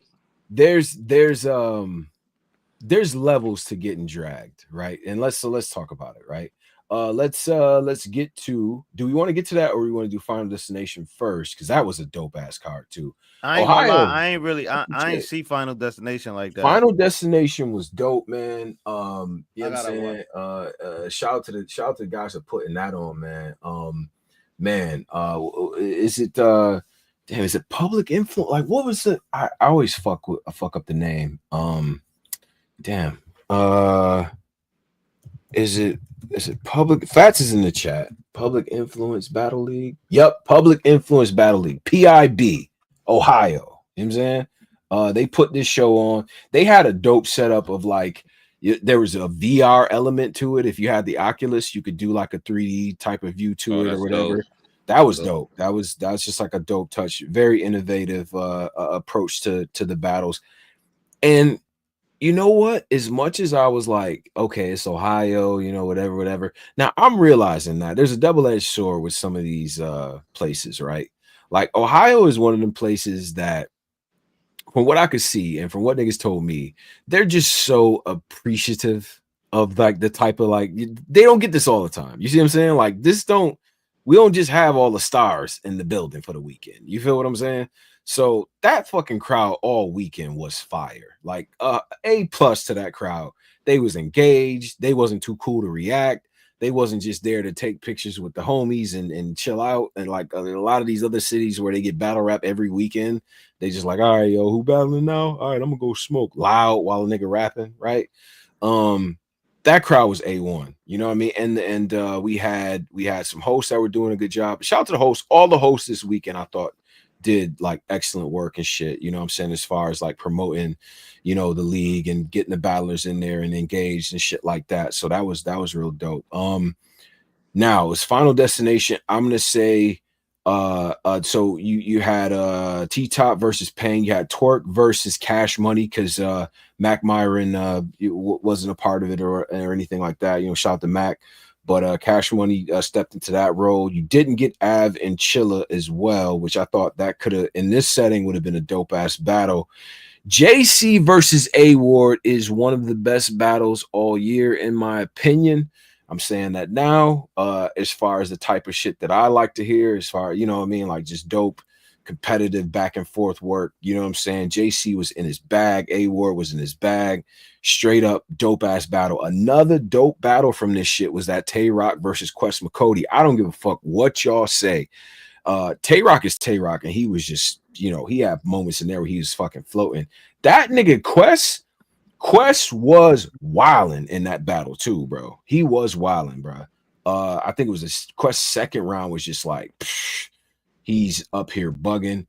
Eon versus Coffee is one of, like, I don't know if there's a better battle between two women this year. That shit is up there. Like it's gonna finish as one of the better battle between two ladies, in my opinion. Eon is in a great pocket, you know what I'm saying? Like just straight up, like she got that pain in her voice, which I fuck with, you know what I'm saying? Her style. Wait. They saying Quest won 30 versus Tay Roc? Quest, yeah, there's a lot of people that got Quest 30 Tay Roc. I don't got 30. I thought it was I think it's 2-1 either. That's a battle I gotta see that actually, like when it dropped. Quest second, there's no Quest second round was disgusting. I ain't gonna lie. Like he was wild. Rock has some shit for him though too. You know what I'm saying? It was niggas that had Rock 2-1. It was niggas that had Quest winning 2. I got like some of these battles I gotta see drop. Like A Ward and JC. I had JC. I just think that that's a battle that I gotta see again, because they was just both up there fucking wilding. Nitty and Enes, rare choke situation from Nitty. I seen niggas having Ness winning. I ain't gonna hold you, but you know, like Nitty, that was a weird battle. I don't know. Once he did that, it was like, what's going on? But the card was good because there was good energy behind it, man. You know what I'm saying? You know what I'm saying? It was dope, bro. I'm gonna be watching them battles for a little bit too, because like there was some replayable shit. And Geechee Gotti versus Facts, like in the actual, let Facts come up here too. Facts. Yeah, Facts. If Facts want to come up, like for sure. Like we could have him talk, because in the face off, I see what he was trying to do, because he like, man, I battle who I want to battle and this and that. Nigga, I even battle Tay Roc. And then Rock had a moment up there like, nigga, I don't even know you. The accent came out. Like, you know what I'm saying? So it's just, and they had a little viral moment and shit like that. Yeah, it's just, you know, you battling Geechee Gotti. You know what I'm saying? And Gotti, yeah, Gotti did what he did. I wasn't mad at Facts though. Let's put it like that, because you know what I'm saying, he was in there fighting and shit. Obviously, you're going up against a legend. and everything like that, man. He stood on his shit, man. He was talking too. So I mean, facts to how do I join? There's the link right there for you, brother. Click the link right there in the stream. You know what I'm saying? You get an opportunity to talk about the things, talk about the event, man. They just put up a real good event, man. Bonnie was doing the hosting and stuff like that too. So that was dope. This was cool though. This was like, okay, you know what I'm saying? Because sometimes, bro, I ain't gonna front. When I see an event like this, there's definitely times where I'm like, yeah, I'm kind of nervous. Like, damn, are they just going out there to like mess around? Nobody was playing, and I think the crowd really helped the environment too. There was what was definitely rocking. Well, A Ward and JC was a battle night in my opinion for sure. You know, I think Eon had a standout night too. So, you know what I'm saying? Her and Coffee. Yo, facts. Oh yeah, he's right here. Okay. Facts. Okay. Yo, y'all can hear me. Facts. What up, bro? How you feeling, man? I'm feeling great, bro. I feel like a battle rapper now. Feel like a battle rapper now? Yeah, hell yeah. Hey, that face off, bro. I heard, like, I felt bad for a moment because I know what you was trying to say. It's just once Rock heard his name, his ears perked up, but you didn't back down. So I appreciated that moment, man. What was you thinking with that situation? On my drive up to date, I'm in the car with my brother. He like, what you about to do on the face off? Mind you, this is my very first face off ever. Like, this is the very first face off I've ever did. So, nigga, like, I was like, studying face offs. Like, I'm watching Surf face offs, GEECHI face. Like, I'm watching face offs. So I'm like, bro, I don't even know what the fuck I'm gonna say. I'm gonna just talk. I'm gonna get drunk. I'm gonna talk. Right. Then we getting closer. I'm like, bro, I don't even need to talk shit to GEECHI for us. So I'm about to try to bait somebody else into some shit. And I thought it was gonna be Twerk because he childish as fuck. What? But when I said Rock's name, I wasn't really just like I was just talking at that point. I wasn't even trying to get into the debate yet. And then I just heard a loud voice from the back of the room, like, I don't fucking know you. Right. I'm like, what the fuck? Like, I look up and by the time I looked up, he had already stood up and started walking. I'm like, all right, fuck it. Right. And then we was there, bro. Like, but that shit was fun, bro. Yeah. It seemed like you know, that type of battle where you going up against a straight up legend like that, you know what I'm saying? And it's tough because, you know, as you rapping, I think you rap first, it's like you get the feeling of like, okay, he rapping, but you know, niggas, it's a lot of niggas in here that's ready to see Gotti. You see what I'm saying? And but you didn't back down from that. So how did you feel with that situation? As I was finishing my first round, I felt like, I'm not gonna say like the energy in the room wasn't with me, but I just felt like it was more so in anticipation for rap. But I ain't gonna lie, why they saying you died? They said you fought though, but you died. Why they say I'm gonna watch this battle? What? It's GEECHI, bro. Like, yeah, I seen. Like, now I ain't gonna lie. I was in and out of watching it because I was outside, but I did see the round, that Charlie Clips round. He was kind of lifting, bro. That third round he had, I was just like, bro, I'm like, nigga, the crowd telling him to end it. I'm in my head like, yes, nigga, just wrap this shit up, bro. Like, bro, like wrap this shit up, bro. You know, it's a testament to what, like, because Gotti's been doing this his most of his career, to where, you know, once he got to that place, it's like, I'm gonna make all of them earn it, right? Like, you see him with like Joey Linwood and shit like that out in Detroit and stuff, and it's like, he don't mind giving it shots, but he's gonna try to whoop your ass. Like, we had him on a walk down too. Like, he was wilding up, wilding my son up. Like, when I was promoing, I'm like, I wanted to get him I wanted to get him in an irritable state, like, because I know like what people will try to say about, because GEECHI, that's my favorite battle rapper. So I know what people be saying about him, like, oh, GEECHI gonna get up here and freestyle and rebuttal, So I want to get you irritated enough to where you feel like, all right, he talking too much shit, I gotta show him something. And that's exactly what the fuck I got.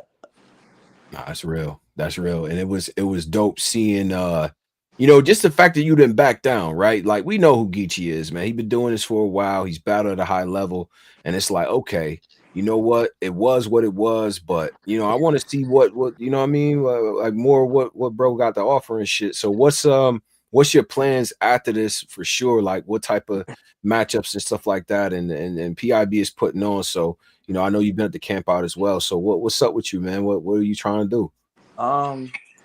Bro, I'm just trying to get better, bro. Like whether it be like battlers in my class, a tier, like however I got to do it, bro. I'm just getting better. Like I'm not in no rush to just be battling names on. Like I actually want to get better with this shit. So however I got to do this shit, like if I got to bump back down to my class, all right, let me learn this shit. This is where I fucked up at. Let me get down here and learn this shit. And you know, work my, and then now when I get that next name, you feel me? I'll be a little more, you know, that experience helped me a lot more type shit. Yeah. So what are you from? You from out there? You from Ohio? I'm from Cleveland. Cleveland. Okay. No doubt. That's what's up. Yeah. And this was in Columbus, Buckeyes country. This one was in Dayton. DOCQ event was in Columbus. Okay. Right. That's where bro joint. That's where the Just Business joint was at as well. So yo, what was good? Wait, this was your first battle?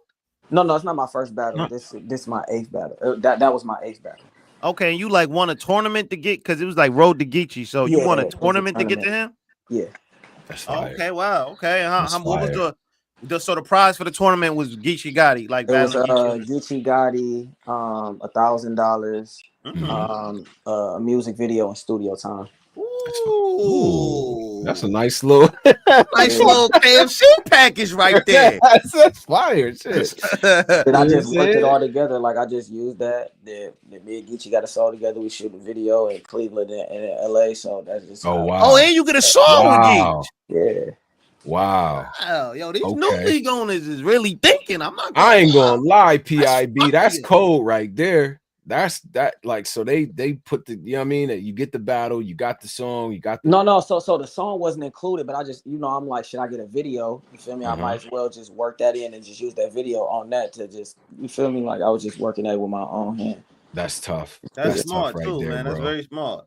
Okay. It was all like in the vets, bro. Like a lot of people be talking shit about these vets, bro. Them niggas, bro, they show so much love, bro. Like regardless of what me and Tay Roc did in the face-off after the battle. I mean, at the next day at DOCQ event, when I seen him at DOCQ event, he pulled me to the side like, hey, that other shit that we did, bro, that shit come with the sport. He said, but you ain't, he said you stood on business. And you ain't back down, you didn't lose your confidence. He said, and that's what I love to see, bro. So that shit felt great. Right. Coming from somebody like Roc, you know what I'm saying? We all know how he started off with this, right? You know what I'm saying? So it's like he, you know, he stood his ground and he a legend now. So it's like, yeah, bro, you know, them type of moments like that shit is a impactful type of joint. Like, so how people, you know, because you knew with this shit, so you know, and yet your boys probably seeing you like arguing with Tay Roc, you battling GEECHI, like what's the reception been back at the crib or with the homies? Like, yo, hold on, bro, Roc barking on you, what's going on? It's so funny because like I've only had 2 home games. Like I've only battled in Cleveland twice. So a lot of people like they thought I was bullshit when I'm like, all right, I'm battle rapping. They ain't take me serious. So then when they seen shit, like I get out the face off my phone. Bzz, bzz, bzz. They like, bro, what the fuck is wrong with you, bro? Like, that's Tay. They like, bro, you arguing with Tay? Like, bro, it felt it was love, bro. Like they was like, oh, nigga, you retarded, but they was like, nigga, that shit raw. Yeah. Like it was. That shit felt like it felt good though, bro. I was like, yeah, this shit fire. Yeah, man. We bringing back the new Battler spotlights in the fall and stuff like that. I definitely want to have you up here to you know what I mean, tell your story and shit like that. So you already on the list with the guys. It's funny because a lot of the people who were on the Just Business joint were on Black Compass for the new Battler spotlights earlier in the year. You know what I'm saying? So it's like it's cool to see the progression and shit, man. So just keep doing your shit. And I want to before, you know what I'm saying, before we let you go and stuff like that, man, shout out your Twitter, your Instagram, how motherfuckers can follow you, all that good stuff, bro. On Twitter, look at Fats, LOOKFATX. That's Fats, not Fat X. Don't listen to what GEECHI said. He's calling me Fat X the whole face off. Fat X, yeah, he was doing that, bro. What's your name, Fax? Fats, yeah. It's like why you spelled it like this though? All right, so look, I ain't gonna. But my grandmother gave me a nickname. We cut the nickname in half, and then I made a typo spelling it one day, and it just stuck. What was the full nickname? I ain't gonna I'm front not because gonna say that. it's fire nah, they because gonna you're use the that only against you. rapper that comes up when you type that in. So like that's always a bro. sign of a good Yeah, name. like so it was originally supposed to be FATX, but then I was typing it one day, like I was promoting my music or something one day, and I had hit the X. Oh, and then posted it, and then that's what it was. That's fire. Yeah. Okay. But yeah, then my Instagram is the number $1.REALFATX. Okay. Yeah, you gotta change that IG name, man. That's too long, man. You gotta make Yeah. that joint pause. FATX. Pause. FATX. You gotta So make they it that know. name. Yeah, no, They know. I'm gonna Facts. get it together. I'm still getting. Where you from? I'm from Cleveland. I'm from Cleveland. Yeah, so make it FATX Ohio. Pause. I'm pretty sure nobody got that. Facts. I ain't gonna lie. You know what I'm saying? I'm gonna figure it out, but I'm still figuring facts. it. My bad. I keep saying FATX. Pause. You My do. bad. You do. Facts. Hey, but nah, facts. We gonna tune in, bro. Great showing and shit like that. You stood on your business and all that, so we in tune, bro. All right. So I appreciate y'all, brothers. Love. No doubt, man. No doubt. Salute to you, man. You know what I'm saying? Big shout out to Facts for pulling up and things like that. You know, he handled some business, man. And what you gonna do, Polo? You want to pivot to this other? Yeah, let's go. Cause I didn't know. I ain't gonna lie. Let's pivot. Today I found out some interesting things. I did too. Yeah. I didn't know these brothers. I ain't know Brooklyn had some spitters. I ain't know Los Preems from Brooklyn. Yeah. You've been sleeping on the new guys, the guys from out from out the way. Them niggas been in the cage. Listen, they've been on Staten Island handling business. They've been doing this. Now they got it. Now they ready to see the world. Now the world. You know what I mean? But we could kind of start. We could start from Yunus and go down and work our way. There's a lot of battles in that. Let me just set the stage. So this is Just Business. Presented by DOCQ. This is DOCQ versus Syndicate Billionaires. So Syndicate Billionaires is like a combination of two groups and shit. And like Syndicate, if you familiar with iBattle, you know what I'm saying? That's you know, iBattle got all types of factions, Syndicate and Indigo and 30s and shit like that, right? Like with just all the people that battle up there, you know what I mean, that do their shit. But like Syndicate is like one of they, main squads and shit, right? Like that's been doing their thing. So DOCQ, you know what I mean? Of course, that's Doc's whole label and shit like that with Yunus and Justice and the guys and shit they be putting on. And to me, this was, and I talked to Doc and stuff. I gotta tip my hat to him because this was dope. Like this took advantage of a lot of star power being there for the weekend. They just had a dope card and things like that. You know what I mean? Now it's in Columbus, it's in Dayton, but hey, everybody gonna be out here anyway. Y'all may as well take your asses down here. And it was just like, it just worked out perfectly. And then the type of matches that were there, to me, this is definitely like, if you know type of shit going on, because there's a lot of people who saw these battlers that were here like, damn, who the fuck is that again? He nice. Like, oh yeah. So definitely tip my hat to that. So you want to start from the main event and go to let's start from the main event and go down. Okay, set the stage here. We got Yunus versus Los Preem. Just extra freaky tonight.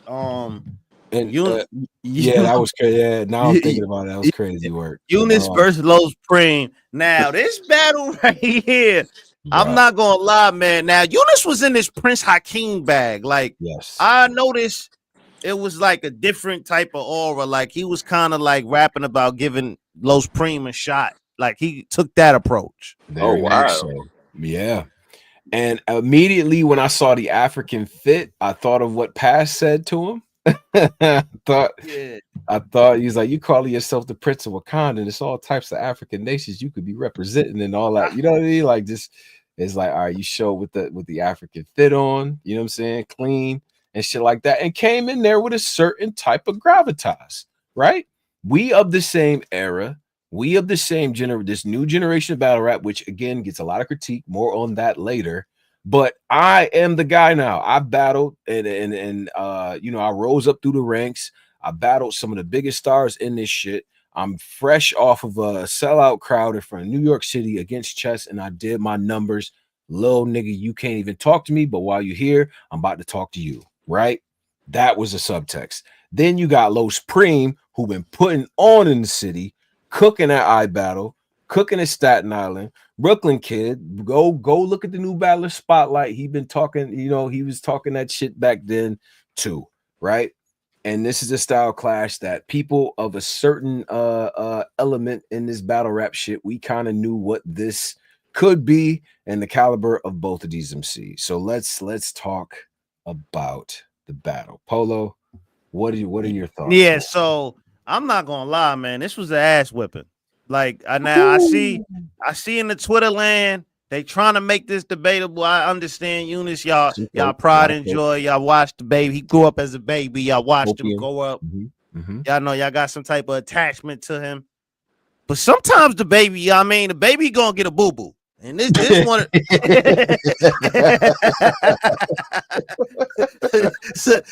sometimes the baby gonna get a boo boo, and this one of them situations. I mean, he got. Now this was type tough, man. It's like first off, now what I noticed with the iBattle rappers is they kind of evolve like chain let's punching. talk about it. I like what you're doing now. I'm about to yell at the iBattle, like they all have like this kind of like evolve like chain punching where they'll like include anime with like drug bars. It's like, I don't know, man. It's a different style. It's a new style. Yeah. But so keep going. Yeah. Yunus material was like, you a fake Rum Nitty and I'm giving you a look. That was like a lot of the basis of his material. And usually Yunus is not rapping like that at all. Yunus is more hungry. Right. Yunus is like, but I noticed when Yunus is the A side, things do be a little tricky for him sometimes. Like when you the A side, that pressure different. Oh, we doing some analyst work today. Go ahead, Polo. Keep going. Keep going, Polo. Keep going. When you the A side of a battle, the pressure is different because now not only do you have to live up to like your previous expectations, you have to go above and beyond that because you the A side, you carrying the battle. So in this approach, I think the approach he took for Chess, he got to take that approach for every single battle. Like he got, especially early in his career, he got to be a little bit more hungry because you can see the hunger difference. Like Los Preme, he was rapping like nigga, this is last battle. Like if he ain't like he couldn't come home if he ain't win this battle. Like that's how he was rapping. Like it was real hunger. And Yunus, he was just barking on Yunus. Like I ain't really see. There's a subtext with this battle that is very, very important, right? Yunus doesn't like Preme, right? Like they don't like each other, right? And this is the first battle to where Yunus has had that has been in prime time where it's like he's battling the guy that they genuinely don't get along. You know what I'm saying?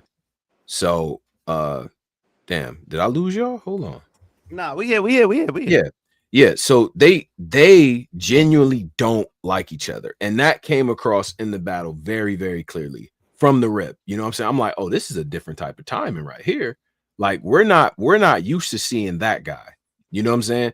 And to me, it definitely the approach that I felt like immediately like, okay, he's talking down on him, but he's doing it from a standpoint of like, I could see that he was emotionally invested in the battle in a certain way, in my opinion, right? This is a different Yunus, you know what I'm saying? And I feel like it definitely worked against him with the choking stuff. Only reason why I'm saying, like, I still feel like first round he had some shit, you know what I mean? But all the rounds he had some shit. It's just Preme was just on one. Preme was on one. And this is a situation where, and this is why I keep up with like a lot of new guys, because there's this undercurrent, especially with the iBattle guys of, that's why I did the tweet today saying like, it's a lot of that the iBattle shit doesn't translate. These niggas is only dope in Staten Island and all this other shit. And that's a narrative that they've been hearing. It's been repeated on a lot of blogs and in spaces and so on and so forth. Right. So a lot of those guys, like this was a statement game. And this whole event to me had a subtext of like, all right, let's show y'all what we do, you know, in prime time. Now, Trenches came through and kind of did what they did with him, but they like, listen, let's bring this one back home. You know what I'm saying? And so, you know, and I think this was a case of you could have two guys that like Yunus got his shot, right? He got a shot before Preme did, you know what I'm saying? In terms of I'm on the big stages, I'm with URL and things like that, and I'm taking advantage of that. Now the people that's in the loop, I personally, I think Yunus is dope. He's still, to me, is like #1 guy of this new era or whatever, right? But I feel like the level of competition between this era has to be understood, right? Like niggas on your heels is what that is, right? So it was a little bit of a wake-up call in that instance and shit too. But this was Preme did his shit, bro. And he's so like he get right to it, bro. There's no I hear the comparison though. Does he sound like niggas to y'all? He sound like nah, he don't sound like very Rum lazy Nitty to me. comparisons. Go ahead. Talk to me.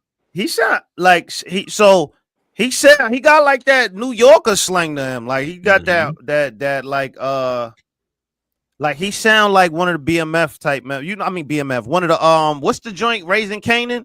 Yeah. In Queens, he sound like he sound like the mom and shit. Like he got like that like New York slang to him. So now he don't really sound like Rum Nitty. I just think the I battle rappers, they all got like this chain punching style. Like it's like I think that's more like a I battle thing. Like very, very dense, a lot of referential type of shit to where it's like, oh wait, and then the uniqueness of how he was delivering a lot of his shit. And this is a quality that I feel like, and I hope this changes a lot of the perception of what those guys bring. And look, I know Yunus is a part of URL and he's paved his own way. I kind of like the Yunus, Appa, Preme, like you know, Phoebo and Death and all these other guys that is representative of what that is. Nakim, like them niggas is talented, bro. And I feel like there's this because, and I'm looking at Pose when I say this, because we're from the believability era. I don't believe you would shoot a nigga, so I'm not listening to that, right? Like this is Pose, right? That's why he quiet over there. I don't believe none of these niggas, Tone. I don't believe that the nigga would he gonna pick up a Glock and then do what, nigga? Like, you know. But that was, and I get it, right? But that to me is always a cop out for niggas to not listen to these guys. These niggas are saying some creative ass shit. I'm sorry, Pose. I gotta call you out. They saying some creative ass shit, and over the last couple of years, I've been saying this about iBattle for a while. They're bringing forward some guys, and like Preme is like 22 or some shit, and like these guys are young.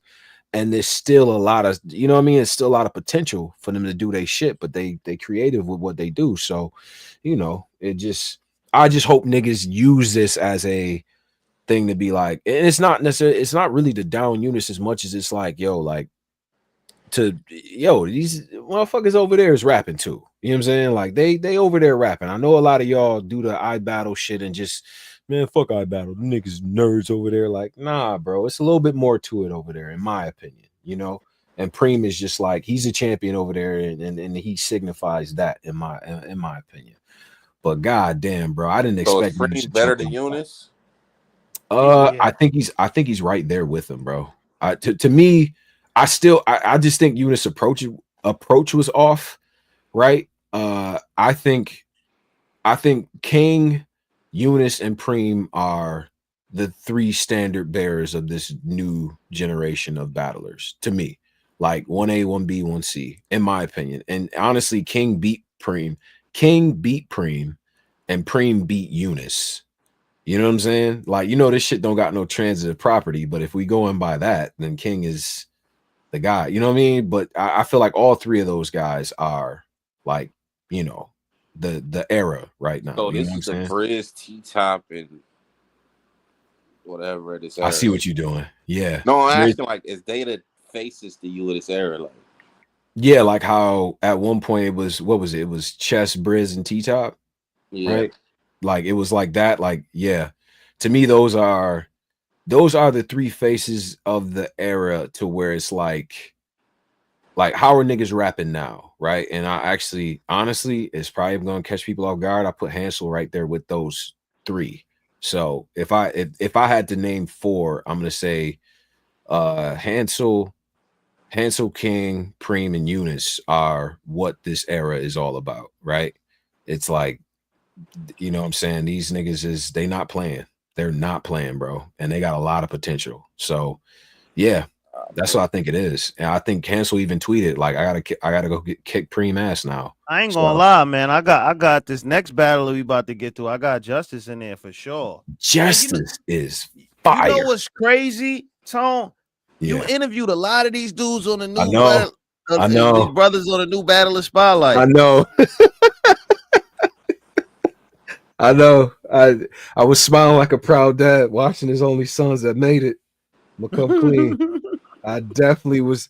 I was smiling like a proud dad. Like I was like I was in full unk mode while these niggas was rapping, bro. And like everybody tweet, who is this Justice guy? Like I'm like, I got this shit saved in drafts, but I'm about to like re-drop the new Battler Spotlights with each of them. I'm like, nigga, I hate to be I told you guy, but I even yelled at a nigga in the group. Sorry, Barry. Barry was like, yo, who is this Preme dude, man? He's like, oh man, fuck you, Barry. Fuck you. You know, he was pissed, but I'm like, yo, bruh. I've been trying to tell you. He's like, Tone, you just like all the new niggas. I said, these is the niggas I was talking about right here. But all right, so let me ask you, before we even go to get to the Justice joint, Polo, do you feel like this was a situation where Yunus just ran into a roadblock? Does this push him back? Is this not a big deal? To be honest, number one, I understand this is where strategy got to come into place. Like, I understand, you know, you active, you want to prove yourself, you want to get out there, but yo, you just proved yourself on the biggest stage of them all. One of the biggest stages of them all, known. You had a breakout performance. I thought he should have kicked back and relaxed a little bit. I don't think this was the best decision for him to take right now, because all that energy he built up, all that momentum he was building up, Los Preme just came and snatched that. Give me that. Wow. Now I see. Like that? It was that powerful. I gotta see this. Pole, you seen what they were typing this whole chat? Yeah, keep going, Polo. I want to hear more. I'm saying, like, I think he kind of snatched a little bit of his momentum. Not saying he took it all, but he snatched a chunk of that mark. Like he got it. Now it's up to him now what he gonna do with that. But I think Yunus next battle he gotta he gotta still show up, because now the narrative is like he does got some L's now. Now he got Hansel, Hansel's contemplated franchises for sure. Holmesy. I think Holmesy. It's one more. I think those are it, low key. And now this one, Los Preme. Yeah. But see, that's I'm gonna just say, I think it, to me, yeah, Yunus. All right, so I'll just like, I'm gonna be honest. If you're gonna have the name URL Gunner, when you not on URL, you gotta show you a gunner. Like them veterans, when they not Tay Roc, when them niggas ain't on URL, seem like they put up numbers. Like some of them, like they try to put up numbers, or they try to, like, they all on the same. Like it seemed like niggas is trying to put up highlights. I feel like the young guys, they gotta get in that same bag. Like, you know what I mean? Like Yunus, respectfully, after that Gnome. Like after battling on Gnome, you battled chess on Gnome. Yeah, Los Preme should not be no problem for you. Like that should have been a Polo. That's where because in another multiverse, but look, hold up. But I'm saying, hold on. On URL too. So nah, but go ahead. But what I'm saying is, experience-wise, Preme has never touched nothing close to Gnome. So experience-wise versus chess and chess hometown, you already have that job experience. So you're already coming into the job with more experience in battle tested and more important battles. I feel like this shouldn't have been close. Like he should have showed levels. Yo, listen, I graduated. I was at y'all level a little while ago. I just bodied the nigga on Gnome. Now I'm here. Like he should have bodied the nigga. Not body, but I thought he clearly won. Come on, you had chess winning that. Come on, he won. He clearly won. But I see what Polo doing. Oh yeah, passwords. Pass was the other one. Pass got him. Pass definitely. Yes, got pass. him. So pass, Holmesy, Hansel, and Preme. So that's four, but it ain't like it's back to back. Like he'll lose and then go on a win streak, then lose. So it ain't really bad, but. This was a tough one. I ain't gonna lie. On your home, your boss league. I'm not your boss, your manager league. Call itself your manager league. Preme has already battled Chef Trez and Danny Meyer. See, here's the thing. This is why I said I don't think it's that like, to me, this elevates Preme more than it downgrades Yunus, in the way of, in another multiverse, Preme would have already been on URL. Now I'm basing that on the fact that when I interviewed him, and I specifically asked him, like, what are you trying to do with this shit? Because, you know, people talking about you in a certain way, especially, you know, with the Chef Trez and Ace Amin and Danny Myers and the type of waves that you're making. And his attitude was like, you know, whether, like, because I asked him RBE, you know, URL, KOTD, he's like, I like what I'm doing, what we're doing at iBattle, what we're building at iBattle. I want this league to be looked at like those leagues, like, because of the talent that we got here. Like, I'm building right here, you know what I'm saying? And I'm and the big stars want to come over here to battle me, you know what I mean? So his attitude is been like that, you know what I'm saying? So to me, skill for skill, Yunus and Preme ain't far off to me. You know what I'm saying? No, like, what I'm and saying, I feel like if Preme was over at URL, he'd be shaking shit up too. Yeah, but nah, we can't say that. If that nigga get on known, we don't know he gonna be shaking shit up like that. Like, that ain't no easy job for anybody. So we can't say that till it happened. But what we could say is Yunus just did it. We seen Yunus do it. He did do it. So he got Yunus ain't, like, to me, honestly, I don't think, just off the experience, I don't think this battle should have been close. Like, I thought Yunus should have walked him. Remember when I said before, I've always said there's a difference between expectations, right? You battle somebody like Chess or Miss Hustle or this caliber of MC, and you're newer, and we're just, the barometer for success is, we just got to see if you belong on the court with these niggas. We don't expect you to win. Now, if you win, great. We want to see if you belong on the court. Now, when you battle niggas in your class, and WOOSAH, we gonna get to you. When you battle niggas in your era, in your class, or now, you know, you're the A side, right? Like you said, different type of pressure. But that doesn't, because your success is where it is, that doesn't mean that the skill gap is what that success reflects. If you see what I'm saying, like yeah, Yunus got more accolades, right, on it to his jacket because of what he's doing right now. But skill for skill, we talking about skill for skill, cage match, pit style, not fucking on the professional court. We talking about you going back home to essentially your fucking home gym and battling niggas, right? Like, we're that to me is where it's like, look, this, in my opinion, you know, I don't know the future, but based on what we saw there, and the reaction from other MCs and people right now, I don't have a reason to think that Preme can't go or wouldn't be able to go to URL and whoop some ass too. You know what I'm saying? To take a similar route as Yunus. Not to say that he would have the same level of success, because that's yet to be seen, but it very much looks like he has the skill set to be able to translate as well. He just chose a different route to do it. That's all I'm gonna say. And, you know, this is a situation again where we've seen this in battle rap, where a nigga is super successful, has a great rollout, breakout battle, and then that next battle you run into a nigga that's hungry, and now you the A side, and this nigga, he just have one of them nights, you know. And you couple that with the fact that there was actual tension there, which I'm not really used to with, or, you know, we haven't really seen that before with Yunus, right? So right, yeah.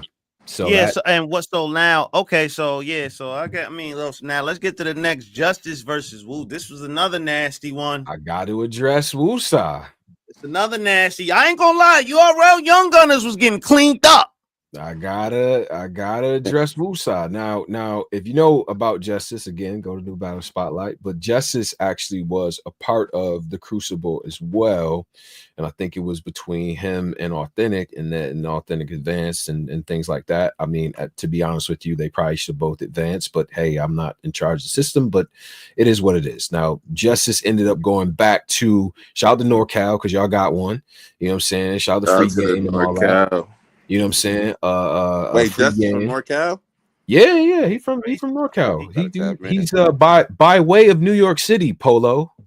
You know, yeah, he like a hybrid, like the Dodgers. Yeah, he's a hybrid. So, but he's NorCal for sure. Don't try to pass that by Posey, nigga. You know, you heard that, nigga. Yeah, you see what Posey. I ain't letting that. You know the Brooklyn Dodgers. Don't do that. Come on, you can't take away Jackie Robinson. Don't do that. Don't do that. Forever, man. Y'all gonna be forever tied to niggas. Yeah, you forever tied to us, nigga. That's our rings too, nigga. Don't do that. Well, how Bernie Mac said in Above the Rim, boy, them our shits too, nigga. Don't do that. They can't take away what we was. They can't take away what we was.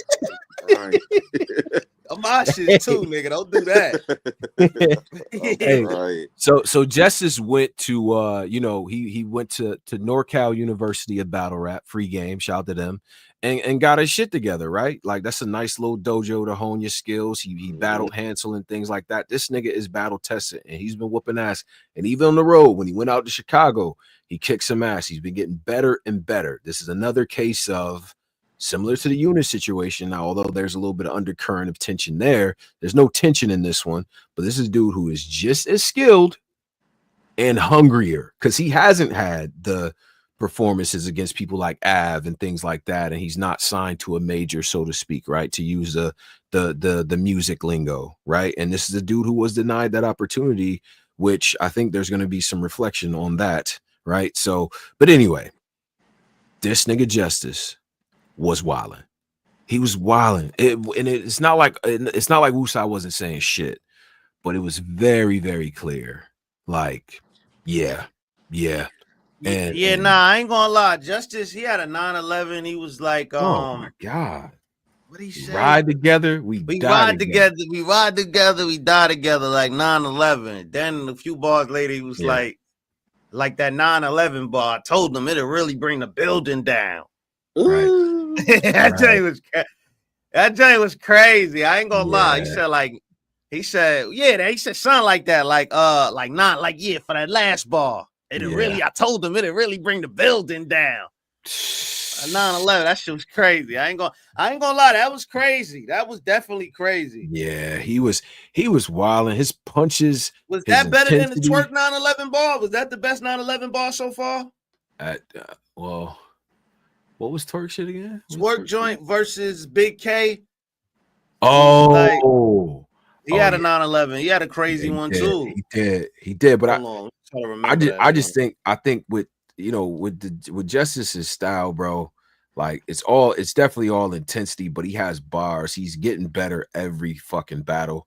You know what I'm saying? In my opinion as well. And again, in a parallel universe, he's another guy who would have already been on URL, like URL has some gyms in they backyard training. They just let them go away. Oh well, see that, but this the thing is that I think when they switch to the Crucible process, they're just picking 6, and it just so happened they started loading with VA, man. Them niggas but see, this is the thing. It was like, all right, out of the 6, and then you had, I think, Justice an authentic battles and stuff, and they like, well, we're gonna go authentic instead, right? And and even at the time, an authentic would even say, like, Justice is as good as the guys. You know what I'm saying? Like, so but instead of hanging his head and instead of like just being like, well, fuck it, he went back to NorCal, got crazy, started to travel a little bit, battled Hansel, went and put on a show, got with Doc, and now we in a situation where I think the majority of fans who've seen him rap is like, wait a minute, like this nigga need to be where the other niggas at, because he got potential to be one of the guys. So, and he just kept it cool, kept it humble, promoted his shit, and hey man, like I said, NorCal, man, y'all got one. Y'all definitely got one. You know what I'm saying? So do you feel like this hurt WOOSAH any bit? Again, I gotta keep the same energy as I did with Yunus. I think it does more to elevate Justice than to hurt WOOSAH, because I never felt like, and this is me talking because I keep up with these guys, I don't feel like the skill gap between Justice and WOOSAH or Premee and Yunus was even that large to begin with. Like, to be like, oh, you got no business losing to him type shit. I didn't feel like that about either one of these matchups, bro. I just did not feel like that. So in my head, no, it doesn't. It just elevates Justice, in my opinion. I still think WOOSAH is dope as shit. Just like I still think Yunus is dope as shit. It's just 2 niggas that also again, parallel universe, multiverse, whatever you want to say, they should both be on URL in the minds of a lot of fans with that type of competition. You know what I'm saying? It just didn't happen the way that it happened. But honestly, the fact that it didn't happen like that is probably why Justice is what he is right now. Because once he didn't get selected for that, this nigga turned into a fucking demon. So it just, hey, he's everything happened for a reason. Yeah, but you know that's crazy. They had all this talent under their belt. JAKKBOY, man. So you had just so Justice. I ain't gonna lie though, man. WOOSAH, another one. I gotta keep that same energy I gave Yunus. Respect the Justice. WOOSAH wasn't supposed to be close, especially you trying to get shotgun shield on what, man? Yeah, come on. You trying to get shotgun shield on Summer Madness? You can't have no close battles with no new battler. Respectfully, like y'all got to get in that kill mode. Yunus, WOOSAH, y'all got to get in that kill mode. Y'all niggas ain't like amateurs no more. Like y'all kind of like y'all professional now. So y'all got to get in that kill mode. Y'all can't show up to these cards and play around, because y'all play around. Niggas have highlights on you, as you see. You can see peace out. Niggas that have a highlight reel on you. Different type of expert, like Polo. What Polo is saying, because I know y'all gonna hear this and be like, "Man, Polo, why you doing it?" Like, because y'all have earned the right to get this type of scrutiny, right? Because we there's a certain level of expectation that y'all set. Y'all set this expectation. You niggas was nice, right? It still is nice, right? But y'all set this expectation now, and with that level increase comes the microscope, bruh. So a situation, and these are gonna hit the tube, right? Like for all intents and purposes, unless, you know, depending on who picks up what. But presumably these are going to hit the tube, and it's like, you know, this is what people are going to see. So I understand that from that vantage point for sure. But you know, I think the between Yunus and I'm just saying, because this is definitely going to hit. They got to use this to get, you know. And then you got to understand, not only that, respectfully, y'all niggas ain't solidified. So another up and coming new guy smack might see these niggas, and them niggas might take your spot. Like that's how this shit go. You only really, like, it ain't enough room when you a new guy and you coming up. It ain't enough room for everybody. Somebody gonna have to sit on the bench. It's only the veterans got the spot. It's only a few open spots for you to get on the court. And if you don't take advantage of them spots, somebody else will take your ass and put you on the bench and come right in them spots. So y'all gotta think like that when y'all think idea of. I've always liked the idea, because that's how it used to be. See, what Polo is speaking to is like, I feel like especially in the early days, it was kind of like no one is nigga. Anybody could be the guy next, right? Like we're one breakout performer, so one body bag away from not seeing you for some months, because that's how this shit used to work. You get your ass whooped back then, like nigga, we'll see you next season. You got your ass whooped in the fall. We ain't see you to that next summer type shit. You know what I'm saying? That's really like because now, you know what I mean? Because the stakes is high, it's competitive, and y'all competing for these different spots and shit. Now, fortunately for them, they do have, you know, they're starting to me, with the new era, we're starting to see levels, right? Like we're starting to see, like, yeah, y'all all new era niggas, but it's a clear delineation between the niggas who is like they own the shit, they at a higher plateau right now, they working, versus the guys that, you know what I mean, they still got more work to do. You feel what I'm saying? So it's like, yeah, you ain't gonna be young forever, my nigga, and it's a finite amount of space to do this shit, like Polo says. So that's a great point, bro. JAKKBOY versus ZEKE, interesting. You watch this, Polo?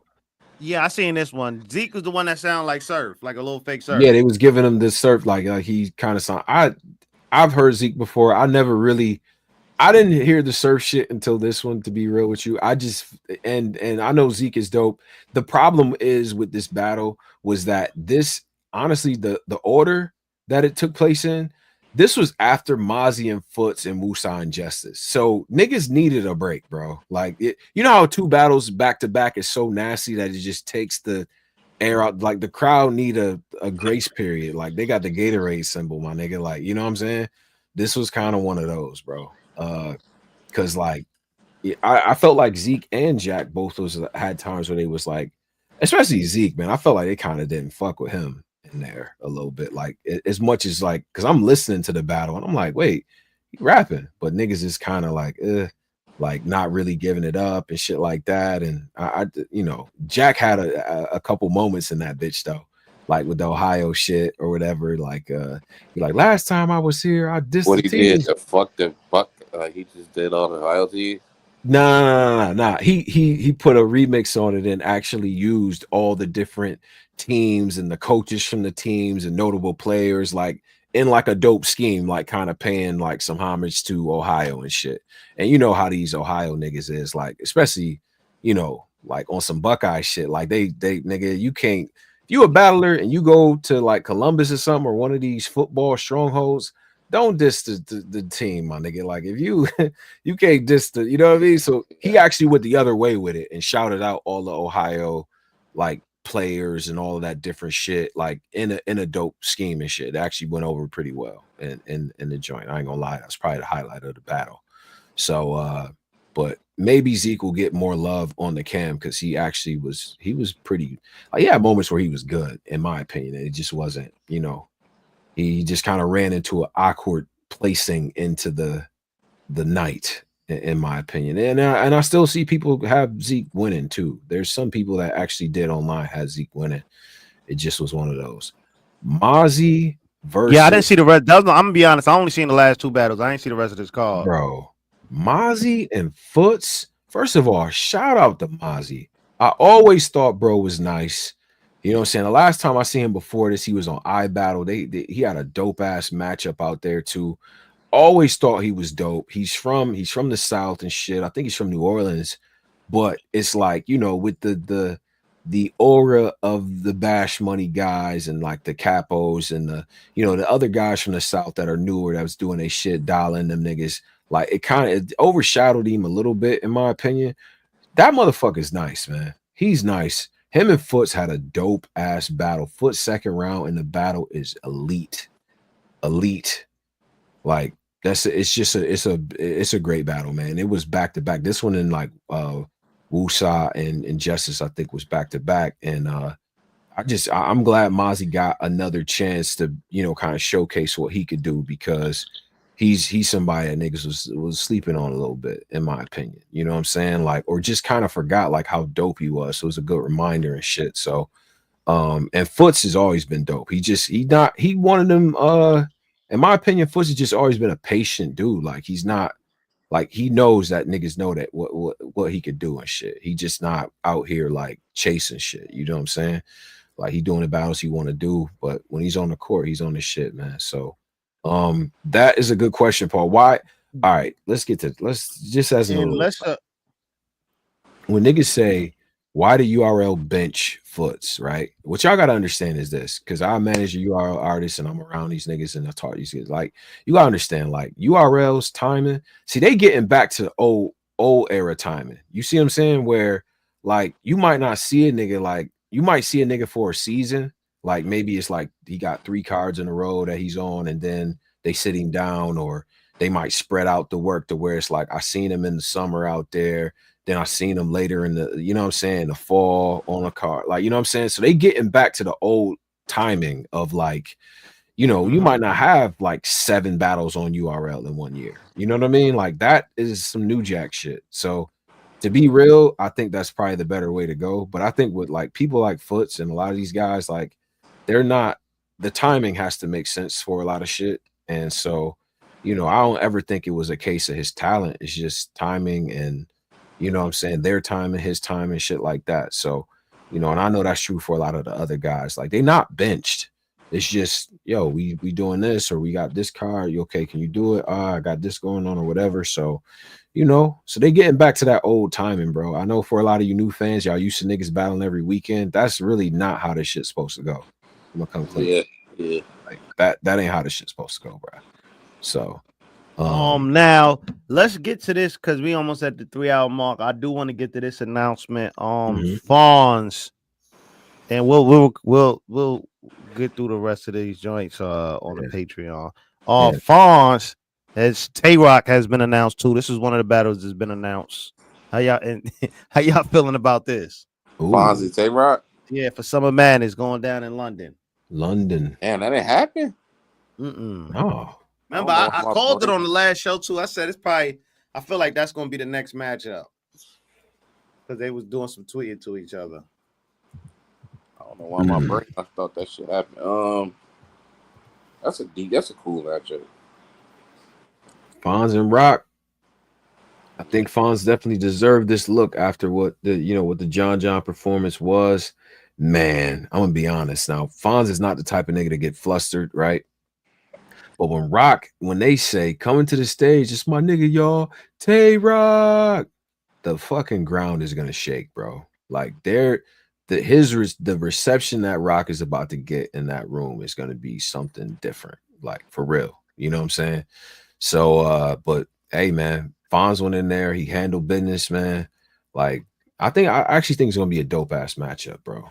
Like if I the UK, you think he gonna hell rock yeah, I man, think so. Fonz about to die, boy. I don't think Fonz gonna die. Man, look, listen, man. Fonz is my guy. Fonz about to die. Die? Evil laugh. Fonz is my guy. He is about to die. To Tay Roc in a big stage with all them UK wrestling fans. Yeah, boy, come on. Oof. One of them Uso lines in there, niggas gonna be going crazy.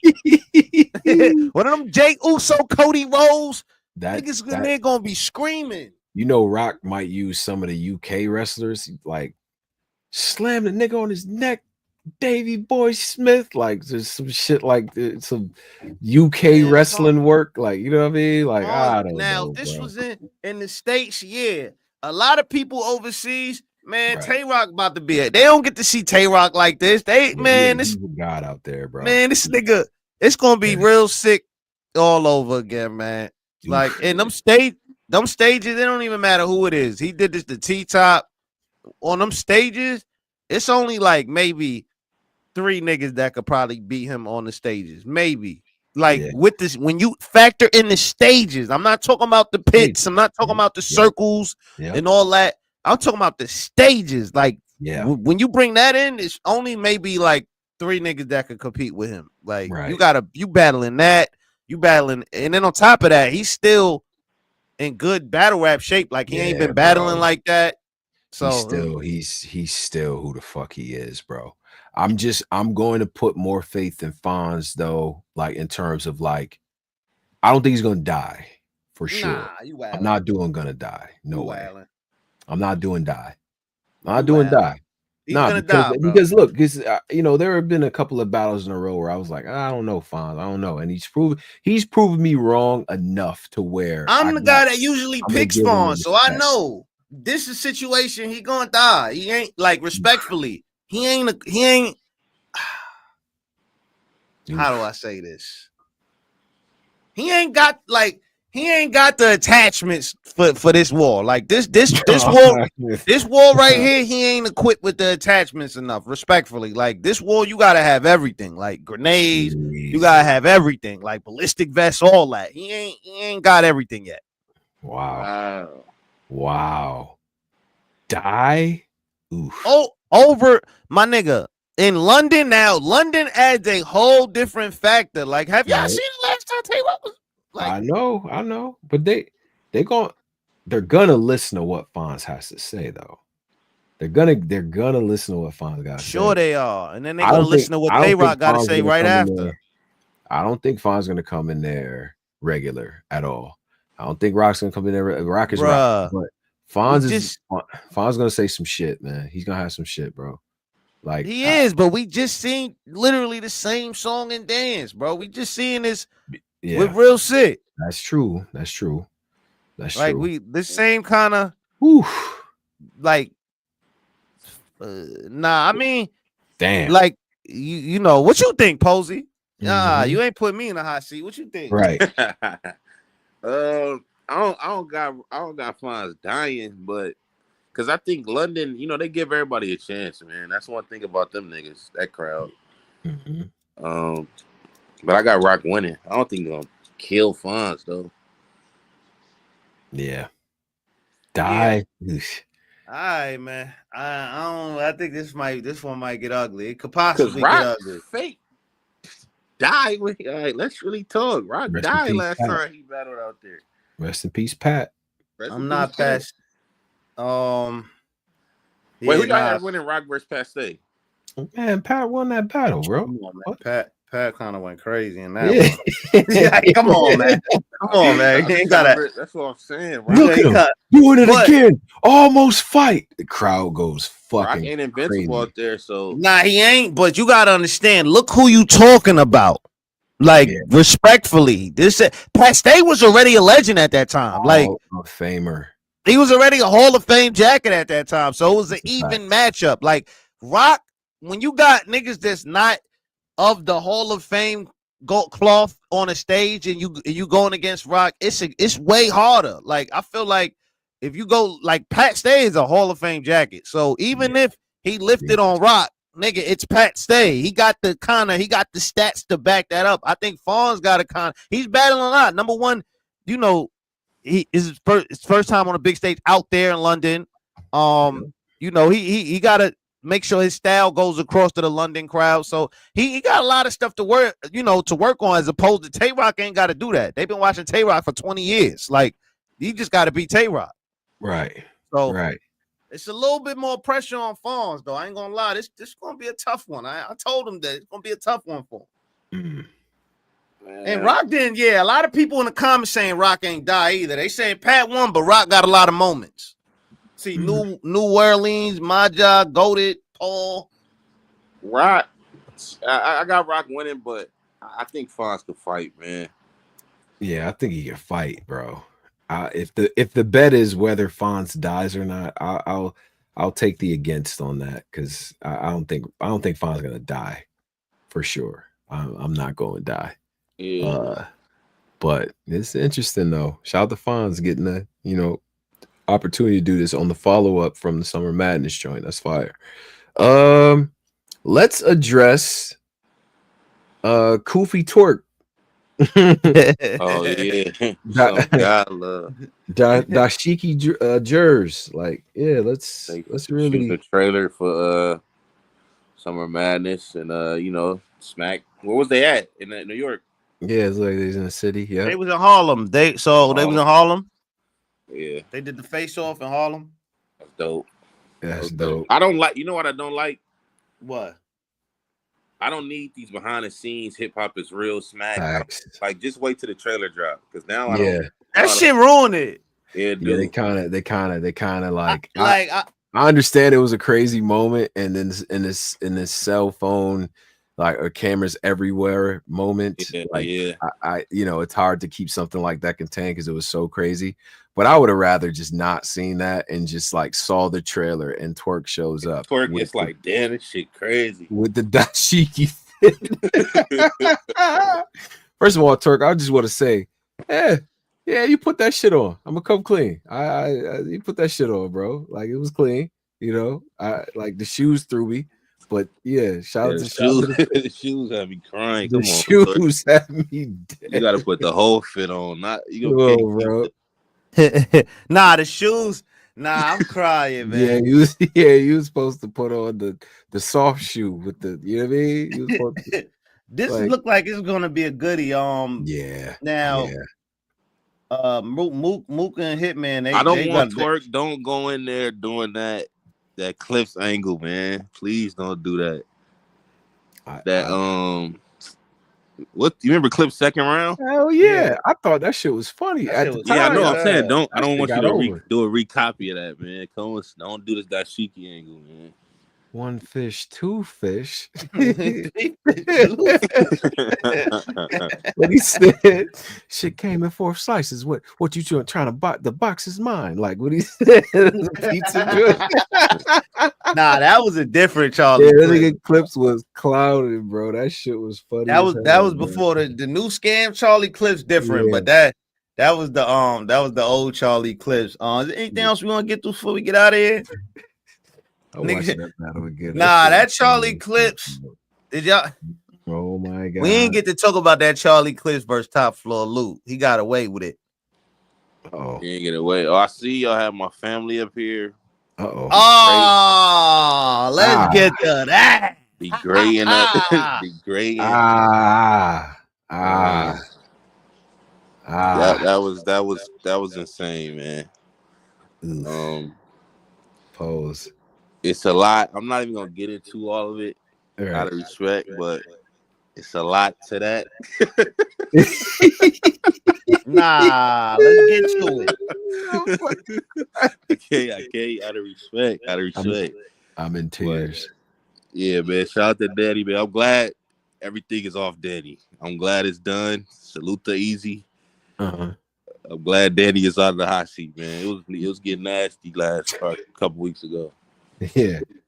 Good Lord.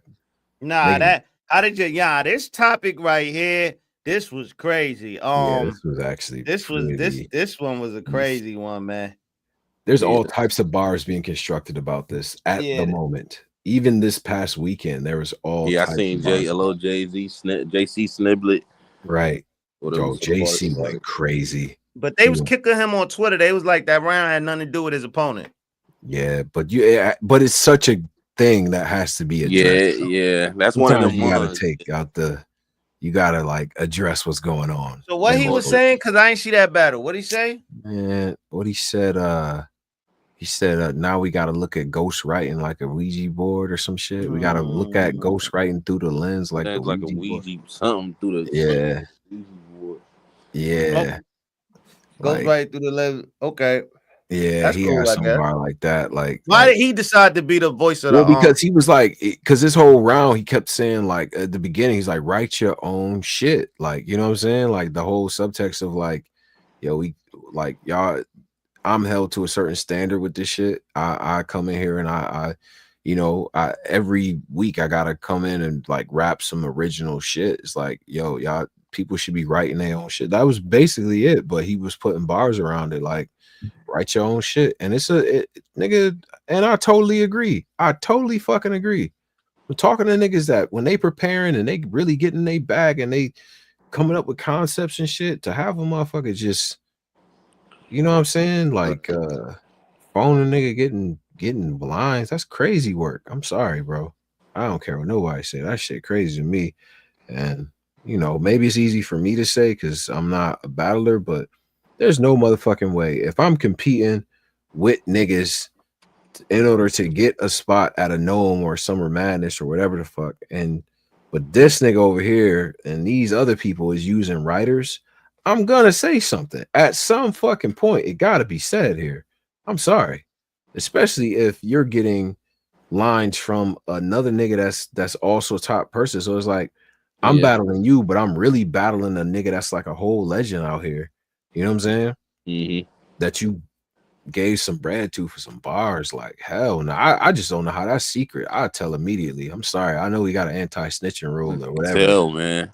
But I wouldn't subscribe to none of that shit. Nigga, this nigga right for him. So how about that? Like, fuck that. No snitching, bro. Not when y'all when niggas winning titles and making hella bread. And we like, imagine being on the same card with somebody, like multiple cards throughout the year. You're on the same card as them, but you know another nigga is writing they shit and they higher up on the card than you are. That's fucking crazy. I'm sorry. That's just insane. Fuck that. I mean, you gotta step your shit up. Man, bro. Step my shit up. Like, nigga, I'm on the same card. Okay, so let's put it like this. I'm on the same card as somebody that's getting written for that's also a headliner on the same card.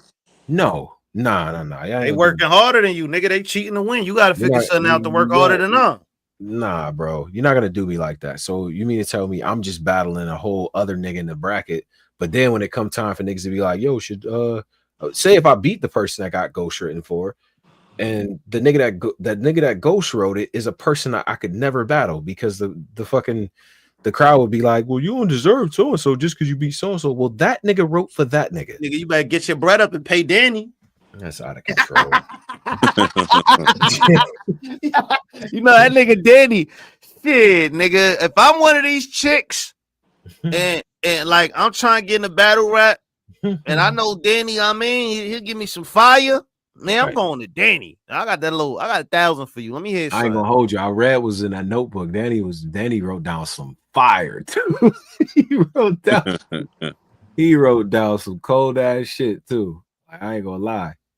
Like I would be hot too. I ain't gonna like Danny sending my op unsolicited bars. That's dope. Hell nah. No. Yeah, that shit crazy, man. I don't know, but at least I mean I ain't gonna lie. Danny went crazy though on Angry Fan, so he battled. I seen him battle Fate. Fate looked like Angry Fan. Wait. Shout to Fate. That nigga Fate looked like Garage Angry Fan. Shout to Fate, man. That nigga Fate looked like Garage Angry Fan. I see that nigga. Y'all had to do a double tap. I'm like, what the fuck? That Caps. But he a little short. Not short, but Caps is tall, so he like a little, like he like a little version of Caps. Caps shorter Caps with a college degree is Fate. Like, all right, that's fucking funny. That's just great. When you watch Fate versus Danny, yo, he looked like Caps. Yo, everything I love. Oh man, that was the other. There's so much shit that happened, man. The LA car. Shout out to man. I mean, Cali smooth. Whoa. You seen crazy? Yeah, Cali had to get the respect back. Niggas, I ain't gonna lie, Tone Klein slacking a little. My nigga Cali had to get the respect. Cali was walking, bro. I'm telling you, bro. But this year it's been C3, Real Deal, Jerry West, and Fetty, all in California. And it's like, bro's been doing his shit, man. I ain't gonna hold you. I don't usually do this, but like Brody's been on his shit, man. And this was definitely, and Fetty was dope too. Like that's the other thing is like that actually was real. That was a good ass event too. I ain't gonna lie, the West Coast, dude. Nah, it was. I'm not even like all weekend. This one all weekend was great events, man. Like it'd have been nice, niggas got some promo in them up, like, but G Will was wilding too. G Will was wilding. Royalty was wilding. Ish Moolah was wilding too, but he had the chokes, and that nigga Clutch wasn't playing with him. Holmesy, oh Lord, have mercy, Holmesy. Holmesy was talking. Holmesy versus Grizz. That nigga, bro. It was a good battle, but that nigga Holmesy is different, bro. I see what Holmesy doing. He got OCD, so he noticed shit the niggas just don't notice. Like he started talking about Grizz, like you insecure about that keloid on your ear. That's why you always stand on the right side of the ring. I'm thinking about it like, wait a minute. Like who the fuck didn't even know that nigga had a keloid? That's what I say. He's like, you wear bucket hats and stand on the other side of the ring. I'm like, oh Lord. But nah, shout out to my nigga Cali, man. He works hard, man. He put a lot of shit into that and into his work. So, it's good to see him get that type of recognition. Is there anything else you want to say before we get out of here? Man, it's a lot. A lot of these battles are still up, and it's going to be a lot of drops in the next couple of weeks from these events and shit. Make sure y'all tap in with these platforms, whether it's Westworld we was just talking about, whether it's PIB doing they shit, what Doc Rowe is doing and stuff. All them drops is going to different places, bidding wars for the battles and all that's fire. So listen, this weekend was random in a way, but this shit there's still some real good talent left in this motherfucker, right? We got all the bullshit, we got all the drama, but it's still motherfuckers rapping at a high level. So salute to everybody that participated this weekend, wherever you was at, because it was some good shit happening, bro. I ain't hold you. All right. So, this is definitely fire, man. This is a good show. Make sure y'all comment, hit the like, subscribe, all that good stuff. We're gonna turn it up some more. Get y'all baseball parlays in, because it's getting. I ain't gonna lie, baseball been beautiful, man. Last couple weeks, man. Baseball, I love baseball, man, and football back too. Ooh. Right, baseball in August is fire, especially when it's like close divisions and all that. You know what I'm saying? Definitely going to that Mets game, Mets Phillies, like that shit. That game gonna mean something. You know what I'm saying? Like. It's getting to that mode, man. And like you said, bro, football is back. Thank the Lord. Because y'all niggas throwing dildos on the WNBA court. I don't know what's going on. So Black Compass Media, we up out of here. Y'all niggas be good. We're gonna do the Patreon Wednesday or Thursday. We'll get the Patreon done like Wednesday, Thursday, man. But anyway, either way, tune in, join the Discord and things of that nature. Y'all be good. We up out of here, y'all. Peace.